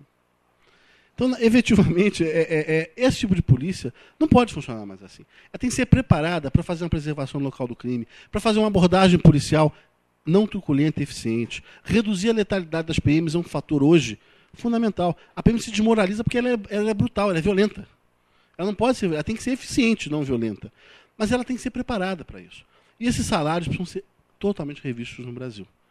Os estados precisam colocar a segurança pública num patamar de investimento prioritário. Essa bolsa que nós pagamos R$400, ela muda, algumas das vezes, a vida do PM. A polícia militar, a brigada militar do Rio Grande do Sul, por exemplo, o soldado ganha R$800 por mês. Recebe 400 de bolsa, ele está recebendo 50% de salário com uma bolsa do Ministério da Justiça. Está empolgadíssimo nos nossos cursos, participando, estudando, ele está muito empolgado com isso. Mas ele chega lá, talvez, às vezes, não encontra a viatura adequada, não encontra o computador na sua disposição, não consegue fazer esse geoprocessamento, porque a gente sabe que há alguns picos de violência. Quais são os horários de homicídios, em geral, no Brasil? O homicídio tem dia? Tem hora? Tem local? Tem. Fora o passional? Tem. Ocorre de sexta-feira à noite à madrugada de domingo. Em áreas mais despolicializadas. Em geral, perto de bares, mesa de sinuca, mesa de bar, envolvendo álcool, envolvendo drogas, em pontos da cidade que a gente sabe onde fica. Então não adianta você botar uma rádio patrulha circulando a cidade a ermo. Você tem que centralizar naqueles momentos onde o boletim de ocorrência apontam que está havendo um aumento de crimes. Se é crime contra o patrimônio, às vezes a solução é a iluminação pública. Resolve. Quantas vezes a gente já não iluminou uma praça onde havia um índice enorme de assaltos? Acabaram os assaltos. Bastou iluminar a praça. Outras vezes você ilumina, bota ali um coreto, bota ali um aparelho público, as pessoas vão ficar ali fazendo ginástica, batendo papo à noite, o crime vai embora. E isso é inteligência estratégica voltada à cidade. A rádio patrulha circulando a ermo, ela não resolve nada. Às vezes a solução é botar um posto da polícia, fixar a polícia naquele local. Outras vezes não, é usar o vídeo monitoramento, onde um policial de uma cabine consegue, com câmeras de vídeo, monitorar uma área territorial de um bairro. Nós temos investido numa tecnologia que pela primeira vez foi aplicada fora dos Estados Unidos. Na semana passada eu fui inaugurar isso em Canoas, no Rio Grande do Sul, que é o Shot Spotter, que é um sistema que detecta tiros. E é tiro, ele não detecta rojão, ele separa. Então, você mapeia um bairro, coloca sensores, e qualquer tiro naquele bairro, ele é detectado pelo sistema. O sistema leva para o computador aonde foi o tiro, qual foi a arma que deu o tiro. Se foi uma arma de baixo calibre, se foi um 38, se foi uma pistola, até a arma identifica. É tão preciso que a cena que foi mostrada real na semana passada nas televisões, inclusive, era uma cena de uma pessoa que gritava, inclusive, quando levava o tiro. Mas permite que a polícia vá imediatamente para aquele local, prenda o sujeito em flagrante, socorra a vítima no momento adequado, ou que ela passe a identificar até mesmo as áreas onde está havendo mais tiros e havendo mais violência. Isso é tecnologia aplicada à segurança pública. Com uma polícia bem preparada, a resposta é imediata, a resposta acontece. Esse mecanismo de indução dos estados a uma política de segurança pública efetiva é o nosso principal desafio nesse momento. É fazer com que a gente despolitize a segurança pública, tire da linha político-eleitoral, da linha de promessas de campanha, simplesmente com pirotecnia, e leve o profissionalismo à segurança pública. A gestão técnica e profissional. E aí gestão é um outro problema. Porque quem comanda as polícias são policiais. Militares, policiais civis. E quando a gente conversa com esses militares, comandantes, muitas vezes eles estão há anos sem capacitação. Há anos sem formação. É preciso no Brasil ter um sistema integrado de ensinos, de altos ensinos de segurança pública, com uma espécie de um mestrado em segurança pública, graduação em segurança pública, voltada para a segurança pública, ou na área sociológica, com alguma linha de segurança pública, para que a gente possa também capacitar em gestão esses policiais em todo o Brasil, para que eles saibam trazer tecnologias, saibam buscar soluções para o dia a dia da segurança pública em seus países, seus estados. E a partir daí começar a transformar aquelas realidades, motivar essas pessoas nesse envolvimento permanente. Precisamos também, e aí eu acho que o principal desafio de pensar o Brasil nos próximos tempos, que eu acho que certamente a Secretaria tem esse papel, e pode ajudar muito, mas é como pensar o Brasil na segurança pública. Nós temos que pensar, primeiro, num descompasso entre as nossas políticas. Se a gente quer uma polícia de segurança pública efetiva, nós temos que parar com a paranoia que existe no Brasil da majoração das penas no nosso país. Só acha pouco 30 anos de prisão quem nunca ficou um dia dentro da prisão. O Brasil, como ministro da Justiça, eu sou constantemente tentado. Eu costumo brincar dizendo que eu sofro uma tentação do demônio todos os dias. Quando acontece uma crise de segurança pública no Brasil, os jornalistas procuram o Ministério de maneira combativa. Estendem aquele microfone naquelas entrevistas coletivas.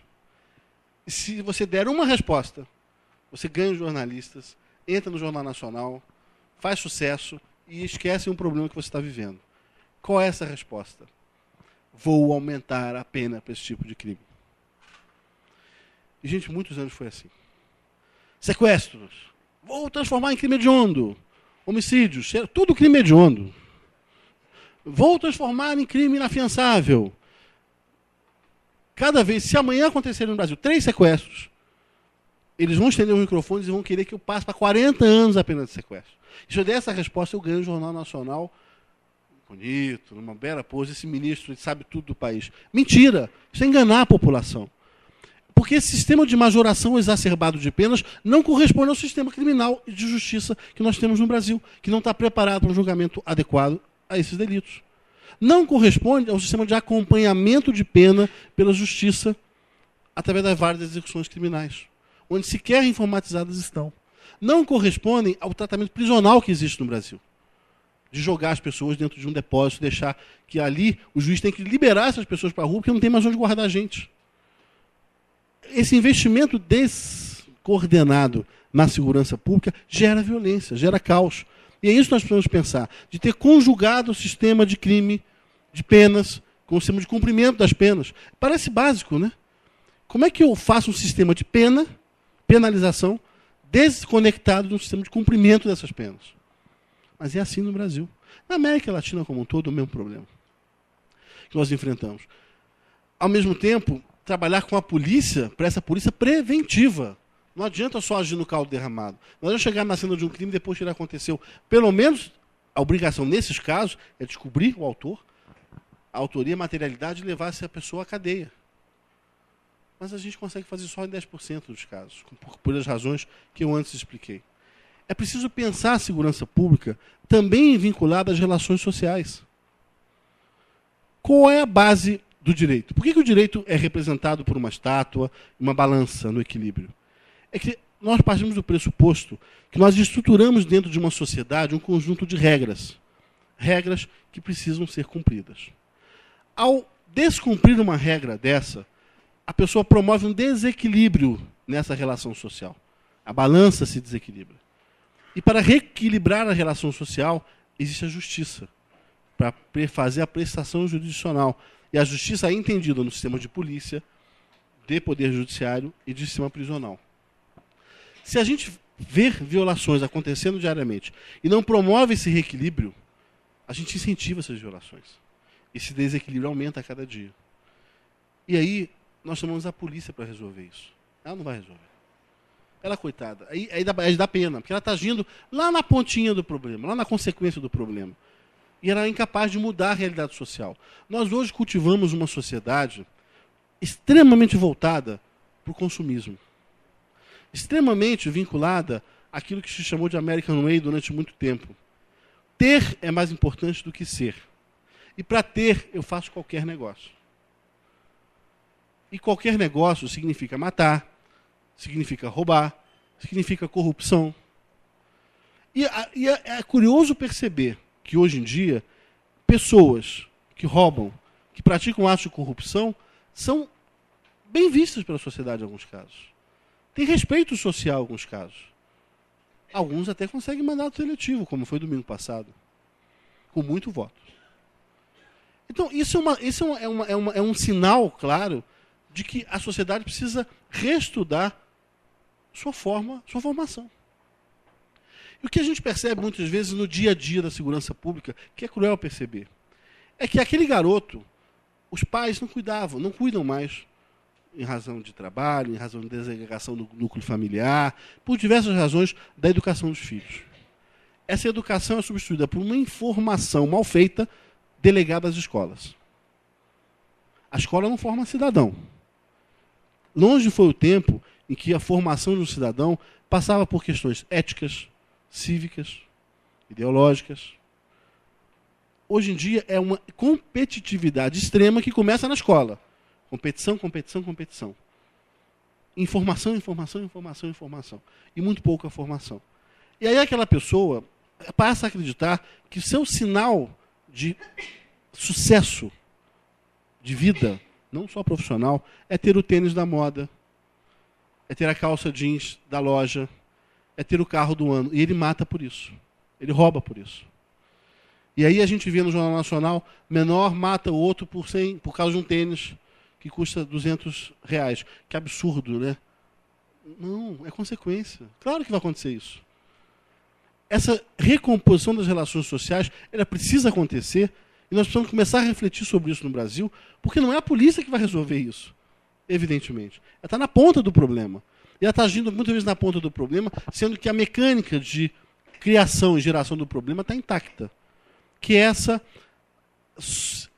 primeiro, claro, a exacerbação dos centros urbanos, grande quantidade de pessoas, disputando espaço todos os dias, um estresse elevado, uma violência muito latente a cada dia, uma violência que se traduz no trânsito, se traduz no enfrentamento de um conflito de vizinhança, se traduz como o fato, mais uma vez, dessa noite, de um sujeito matar as mulheres e se matar em seguida, é aquele tipo de crime que a polícia chama de inevitável, que é passional, mas passa por uma deformação dessas relações sociais que nós precisamos reconstruir, porque, como eu disse antes, elas são estreitamente vinculadas ao sistema de justiça no Brasil.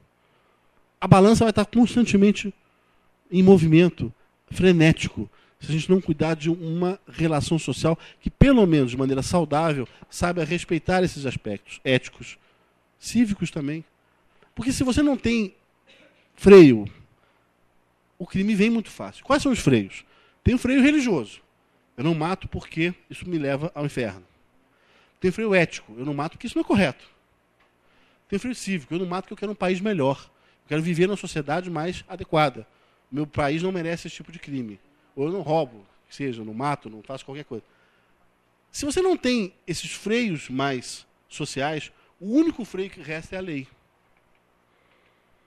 E é difícil entender que nesse quadro de desestruturação de formação social, o indivíduo pare e reflita: eu não vou me corromper porque a lei não permite. Aliás, o artigo tal da lei tal, no parágrafo tal, inciso tal. Não é assim que funciona. Se nós dependermos no Brasil só da lei para a contenção dos delitos, nós vamos estar sempre perdendo essa guerra, sempre perdendo essa batalha. Por isso que, ao pensar um Brasil para o ano 2022, a pensar um Brasil para o futuro, em termos de segurança pública, nós temos que pensar nesse aspecto social.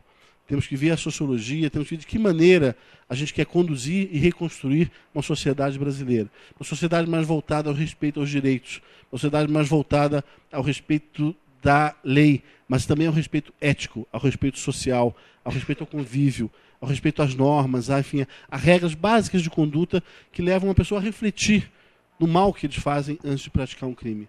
Se você sentar com seus filhos, raramente a gente consegue tempo para isso, e começar a explicar para ele o que gera uma corrupção, eles vão entender.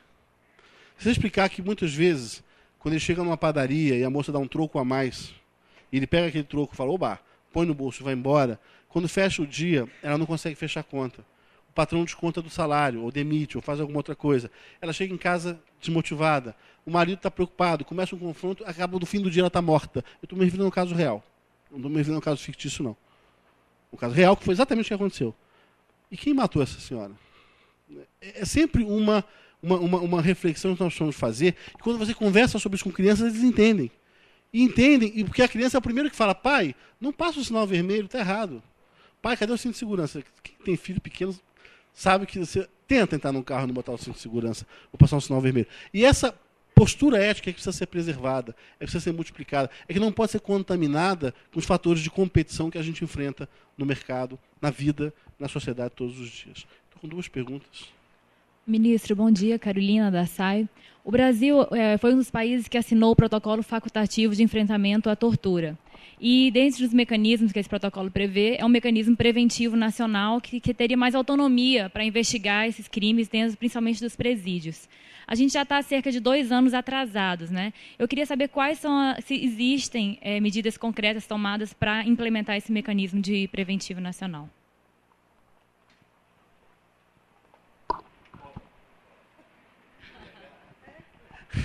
A aplicação desse cenário, evidentemente, desse protocolo é da Secretaria Especial de Direitos Humanos. Mas nós estamos muito longe de qualquer coisa que possa representar o cumprimento desse protocolo. A violação de direitos humanos dentro dos presídios é tão ampla que passa por todos os aspectos. Não só a tortura física, o espancar físico. Passa por uma série de desrespeito a regras sequer de segurança do Estado sobre o indivíduo. E esse é a principal violação de direitos humanos. Se eu entro numa cela de um presídio e eu tenho que me vender para me proteger, para não ser morto, está aí a primeira violação de direitos humanos gravíssima, que é a primeira tortura sobre o indivíduo, fazendo com que ele passe a participar do PCC, por exemplo, no dia que entra dentro do sistema prisional. Essa tortura ela ainda está longe de ser detectada e corrigida. A tortura física já há grupos do Conselho Nacional de Polícia Criminal e Penitenciária que visitam os presídios, conversam com os presos, mas eles vão ouvir casos de tortura, poucos. A maior parte dos presos fala, se eu contar e ele fala para o diretor, eu estou perdido. Aí ele fala, mas nós não vamos contar para ninguém, é só para a gente ter uma visão. E muitos deles falam, doutor, não vi nada, não ouvi, não sei, não falo.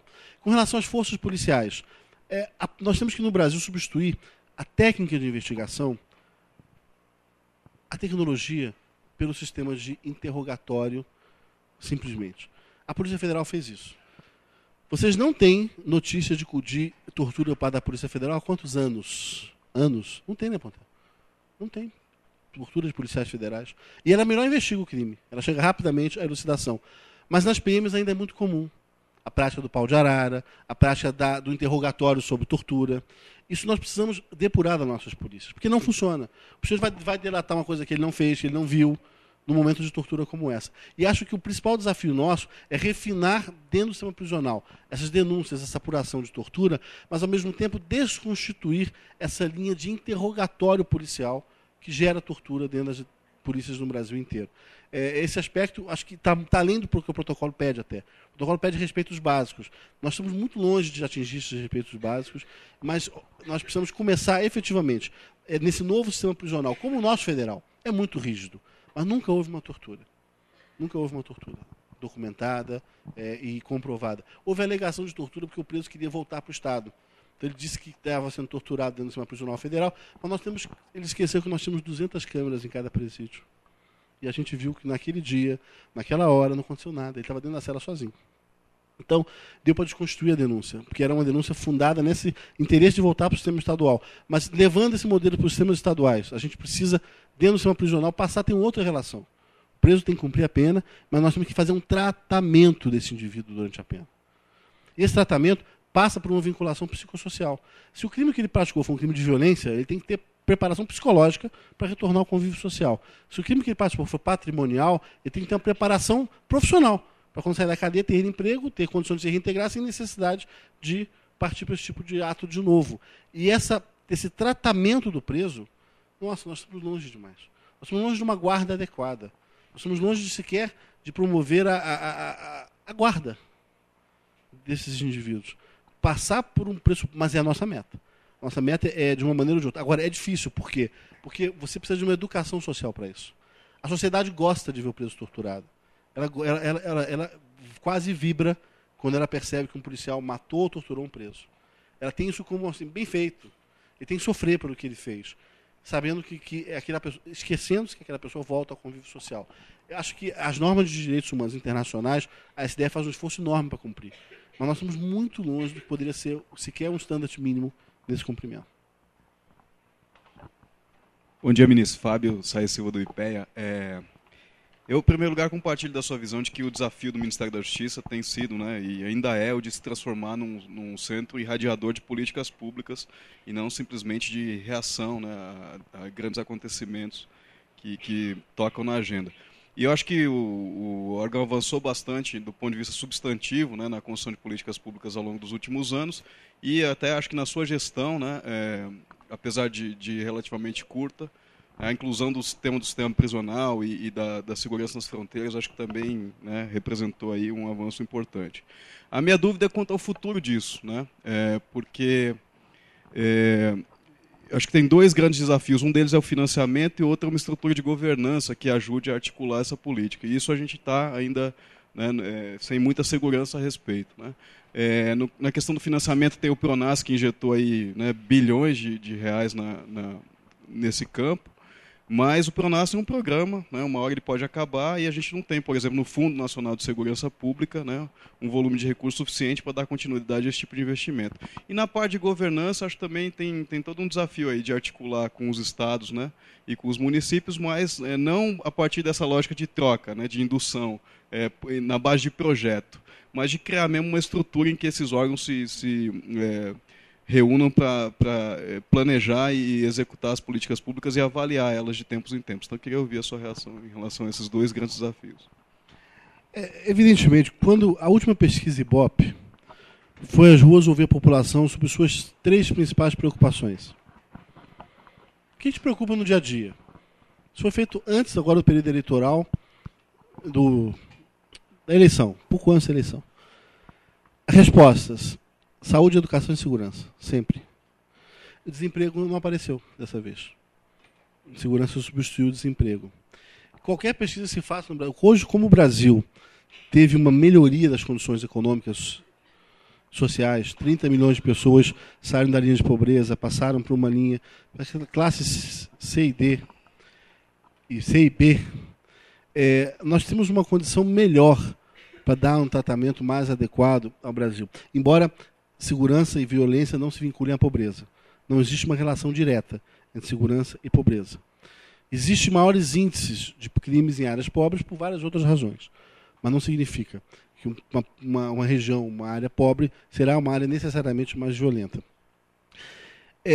A partir do momento em que se identifica a segurança pública como um fator de preocupação social nesse nível, para constar sempre de pesquisas como fator estratégico para a população de sua preocupação, nós temos que igualar o tratamento da segurança ao sistema de saúde e de educação.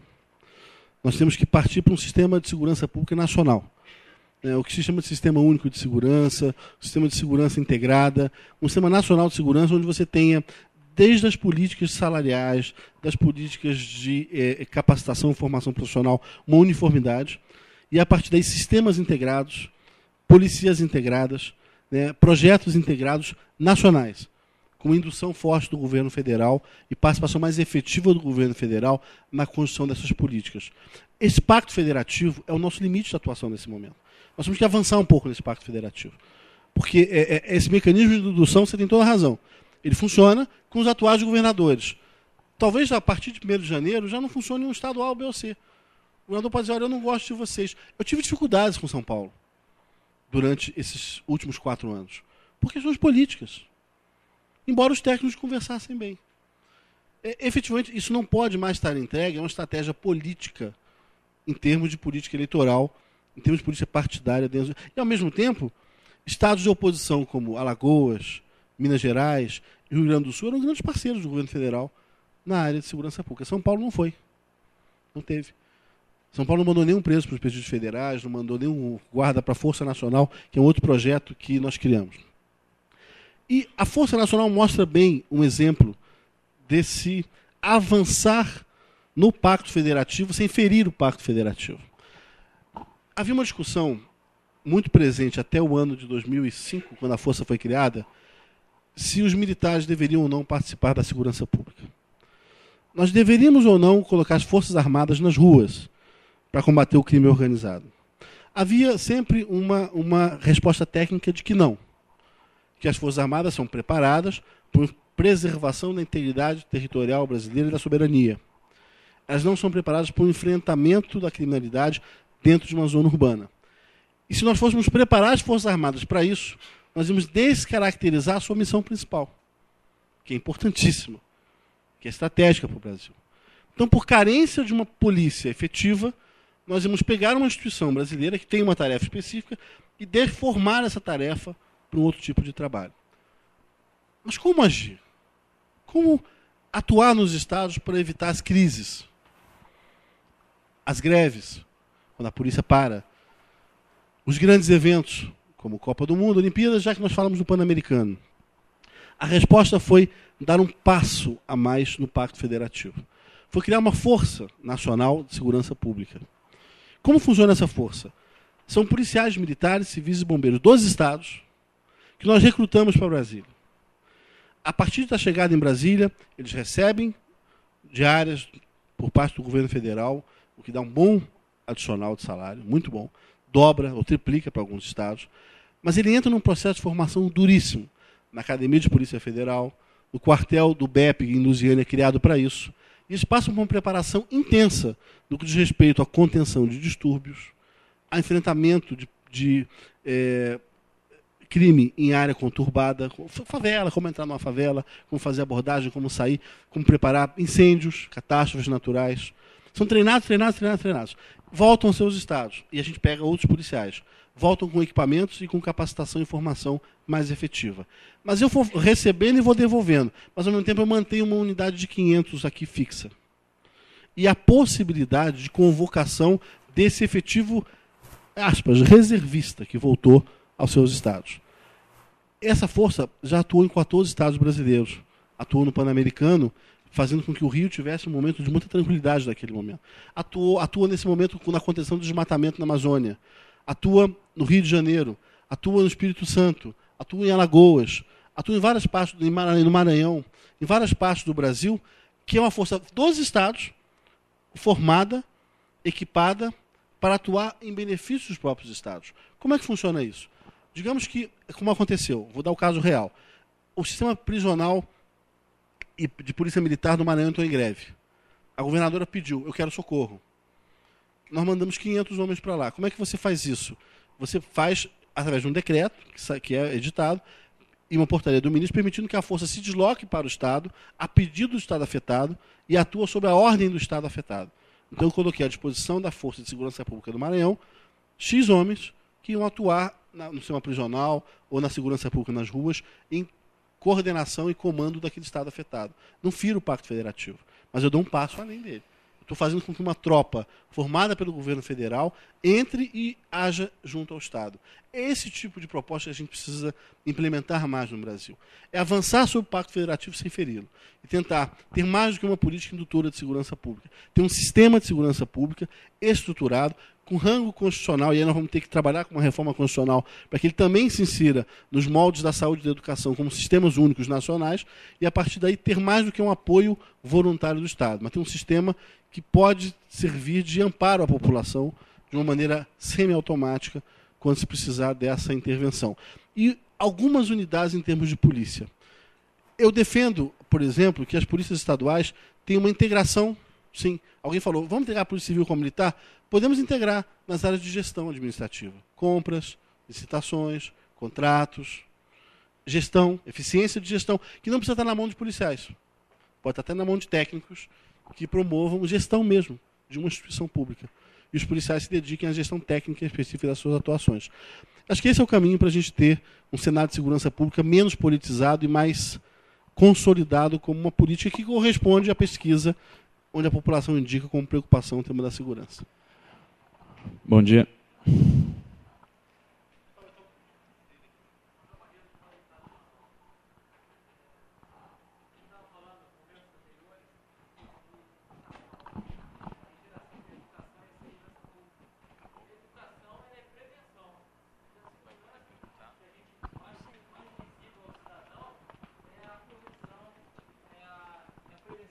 Da reincidência.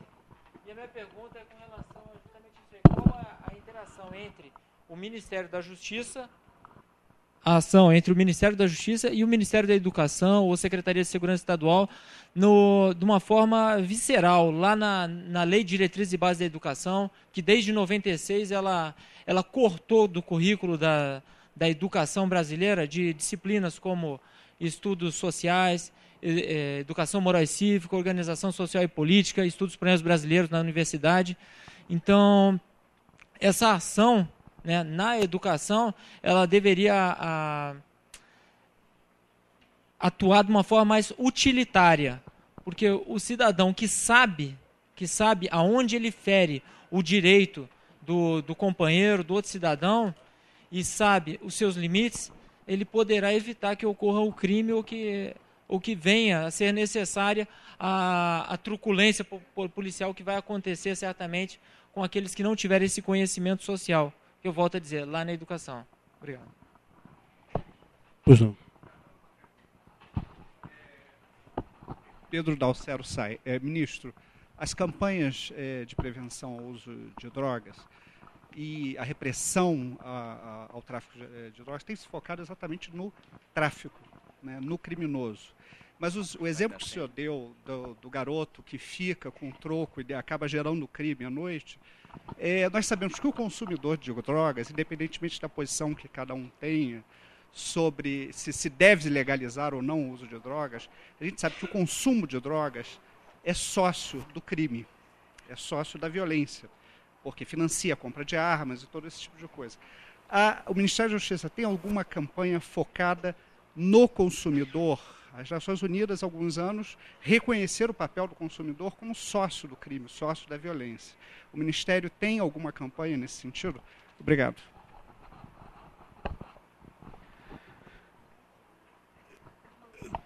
Dá para é o mesmo assunto ou a gente não, assunto diferente. Só um dos principais desafios estratégicos é integrar a educação não com o tema de segurança pública só pela segurança pública, mas com o tema da formação social, da formação do indivíduo e não da informação. E o Ministério da Educação tem essa preocupação, já tem tentado levar as escolas de ensino médio, e aí é o lugar ideal para começar, de ensino primário, um novo fator de formação. Passa pela relação professor-aluno, passa por discussões dentro da sala de aula, passa por um desapego simplesmente à questão programática. Eu tenho filhos com idade de 17, 20 anos de idade. Eles sabem tudo de física, eles sabem tudo de química, eles sabem fazer cálculo de matricial, tabela periódica, são altamente preparados para o vestibular. Ele senta e faz cálculo de um trem que vem na velocidade tal, alguém joga do lado de fora de um trem uma pedra, essa pedra vai transitar, e sabem fazer o cálculo da velocidade da pedra, da desaceleração dessa pedra, mas não sabem o que é direitos humanos. Não sabem o que é convivência social. Não sabem o impacto de uma corrupção no dia a dia de um país ou de uma população. Não sabem o que é respeito às leis. Não sabem. Eu vejo isso dentro de casa. Eu prefiro o cidadão que não saiba calcular talvez a velocidade de uma pedra jogada, embora nós não devamos em nenhum momento descuidar da questão programática, não é isso. O que se propõe nunca foi a substituição de questão programática, mas da integração de uma formação mais cidadã dentro das escolas brasileiras. Que tente levar as escolas brasileiras a um outro viés da formação, que não é só formação técnica, não é só formação voltada para esse tipo de desafio. E o MEC é parceiro nisso. O MEC nos ajudou muito no Pronasce. O MEC nos ajudou também a pegar aquele garoto que está nas ruas, que nunca frequentou uma sala de aula, e dar a essa pessoa a oportunidade de também frequentar a sala de aula, receber uma bolsa. Houve deputados da oposição que chamaram de bolsa bandido, de uma maneira muito cruel. Aí você veja como é que às vezes é difícil, né? Que a pessoa não percebe que ao pegar esse jovem e colocar esse jovem dentro de um percurso social formativo, nós vamos estar impedindo que em um ano ele vire o bandido pesado da região. Mas aí vem um parlamentar mais precipitado e diz isso, bolsa bandido. Não é bolsa para não ter bandido. É diferente. Mas a questão da educação é um próximo, certamente, desafio estratégico do Brasil para construir uma relação social mais saudável no nosso país. A sua colocação, desculpa, foi com relação a questão do consumo de drogas. Eu vou ter que ser extremamente sincero, né? Não estaria aqui se eu não pudesse ser sincero, a ponto de externar uma posição crítica também, né? Eu acho que nós precisamos corrigir rapidamente uma distorção que existe na nossa estrutura pública. A Senad está separada da Polícia Federal. Nós temos 2 unidades no governo que trabalham em órgãos separados. Uma delas trabalham bem, nenhum problema com relação à sua competência, mas tem que trabalhar integrado. É a prevenção com a repressão. Não dá para trabalhar uma política de drogas sob um aspecto repressivo dissociado de um certo aspecto preventivo. Nenhum problema com relação ao General Uchoa, que é o secretário nacional de drogas, que é nosso parceiro em vários projetos, com a Paulina, que é uma excelente profissional, que entende de drogas mais que qualquer um de nós, que nos ajuda em vários projetos. Mas não dá para só ter esse voluntarismo e essa linha de boa relação entre dois órgãos. É preciso de uma política unificada mesmo. É preciso de um órgão estrategicamente unificado. Nós defendemos que a Senado venha para o Ministério da Justiça. Esse é o ponto que a gente defende em termos de reforma, para que a gente consiga ter uma estratégia de combate às drogas no Brasil que comece a despertar uma atenção muito maior à prevenção quanto ao uso dessas drogas também. Tem gente que fala assim, em Ipanema, no Rio de Janeiro, o pessoal faz passeata contra a violência de dia e usa todo tipo de droga à noite sem perceber que existe uma vinculação direta entre as duas coisas. Até isso é preciso despertar. Despertar em termos de campanha, de integração. A cada apreensão de drogas da Polícia Federal, o assunto da prevenção precisa estar interligado. Isso precisa acontecer efetivamente. E defendemos isso. Gostamos tanto do trabalho que a Senado faz que queremos que ela venha para o Ministério da Justiça somar com o nosso trabalho de repressão. Bom dia, senhor ministro. O senhor disse que o Ministério da Justiça está fazendo um esforço para fortalecer os 3 pilares do sistema judiciário. E se a gente perceber, fortalecendo esses 3 pilares, haverá uma melhor investigação, melhor segurança pública. Consequentemente, o modelo será muito mais eficiente e vai aumentar o número também de demanda de julgamento de processos, porque vai começar a funcionar de uma maneira melhor.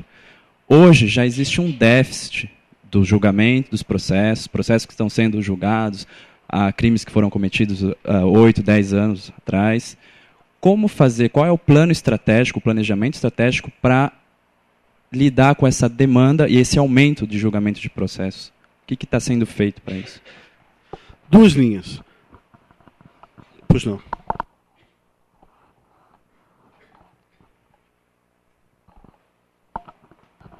Pércio Davidson do IPEA.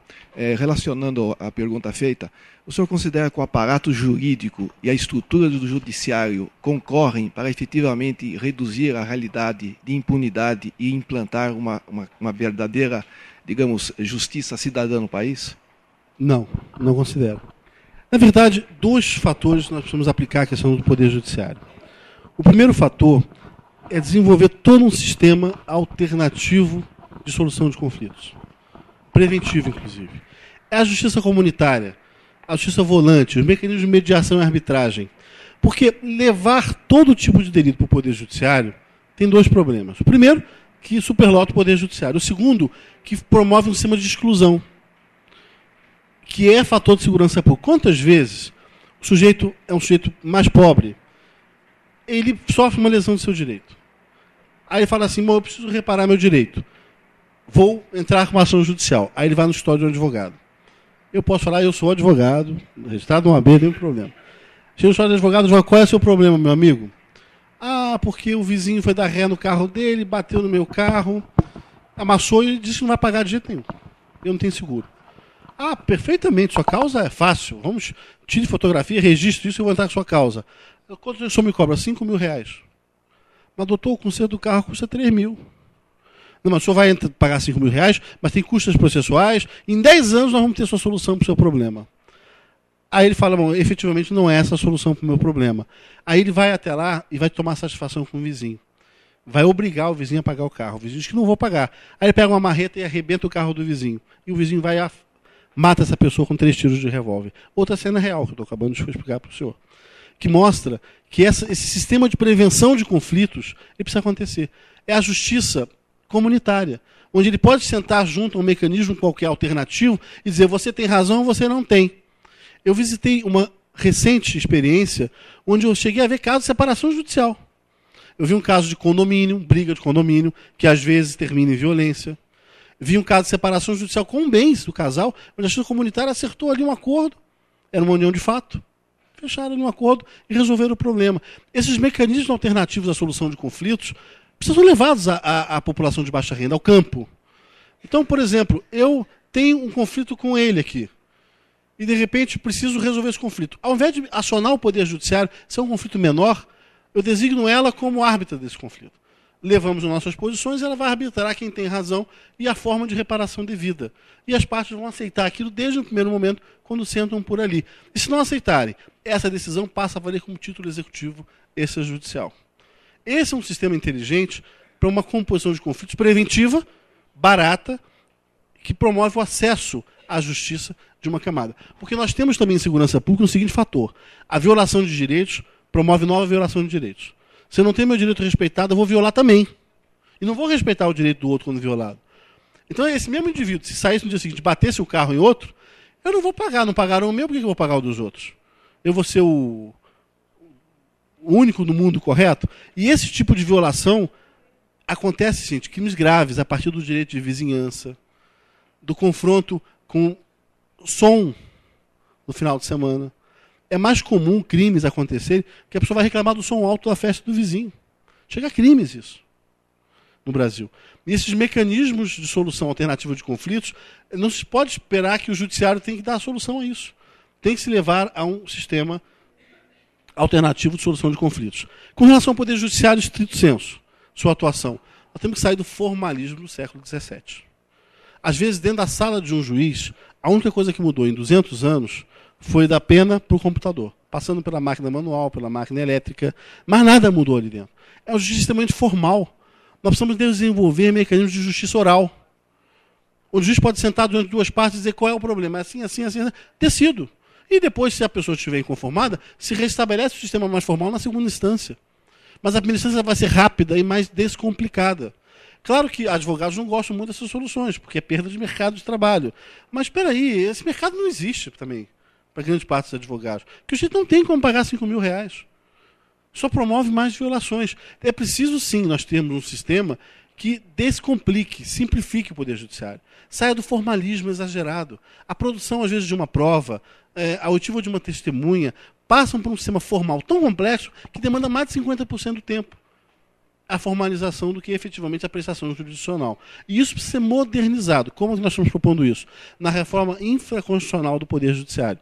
É a atualização do Código de Processo Civil, do Código de Processo Penal. São fundamentais. Nós estamos hoje trabalhando com o novo Código de Processo Civil, que vai tentar simplificar uma série de ritos.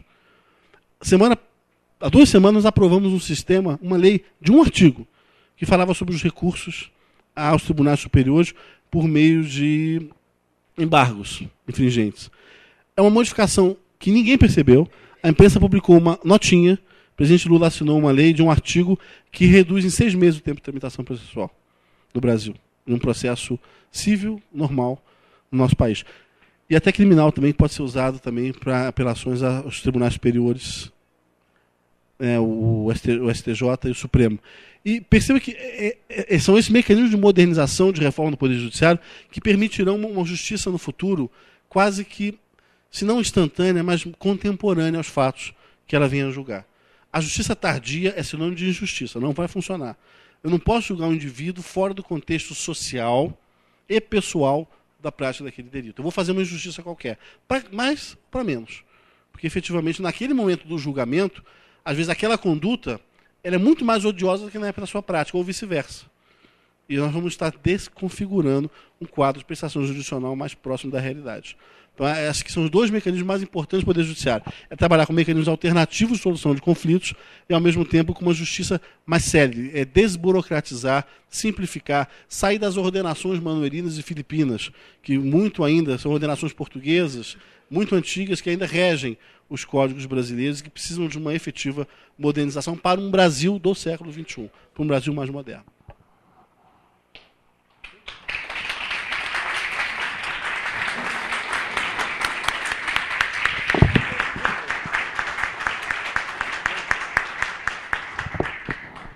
Eu queria agradecer, Samuel, pela oportunidade. Sei que me dirigi a uma plateia extremamente qualificada. Sei que tentei traduzir uma apresentação para um dia a dia prático. Não adiantava a gente entrar aqui em discussão hoje de teses jurídicas complexas, porque cada um de nós hoje reflete a pesquisa Ibope. Temos preocupações com a segurança pública dos nossos filhos, dos nossos cônjuges, dos nossos pais, dos nossos familiares, dos nossos amigos.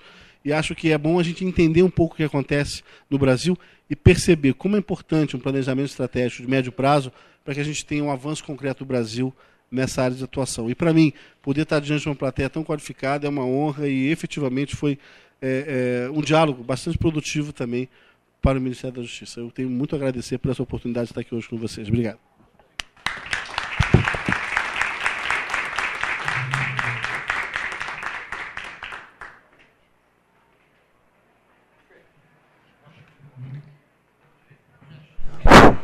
Bem, então, muito obrigado a todos, muito obrigado ao ministro Luiz Paulo, muito obrigado a todos os colegas, companheiros, tanto do IPEA como da SAI, como do Ministério da Justiça e de outros ministérios que vieram aqui participar desse diálogo com o ministro da Justiça, e convidar a todos para um lanche aqui ao lado, né? Em segundo lugar, para a próxima palestra, que deverá ser na quinta-feira que vem. Muito obrigado a todos.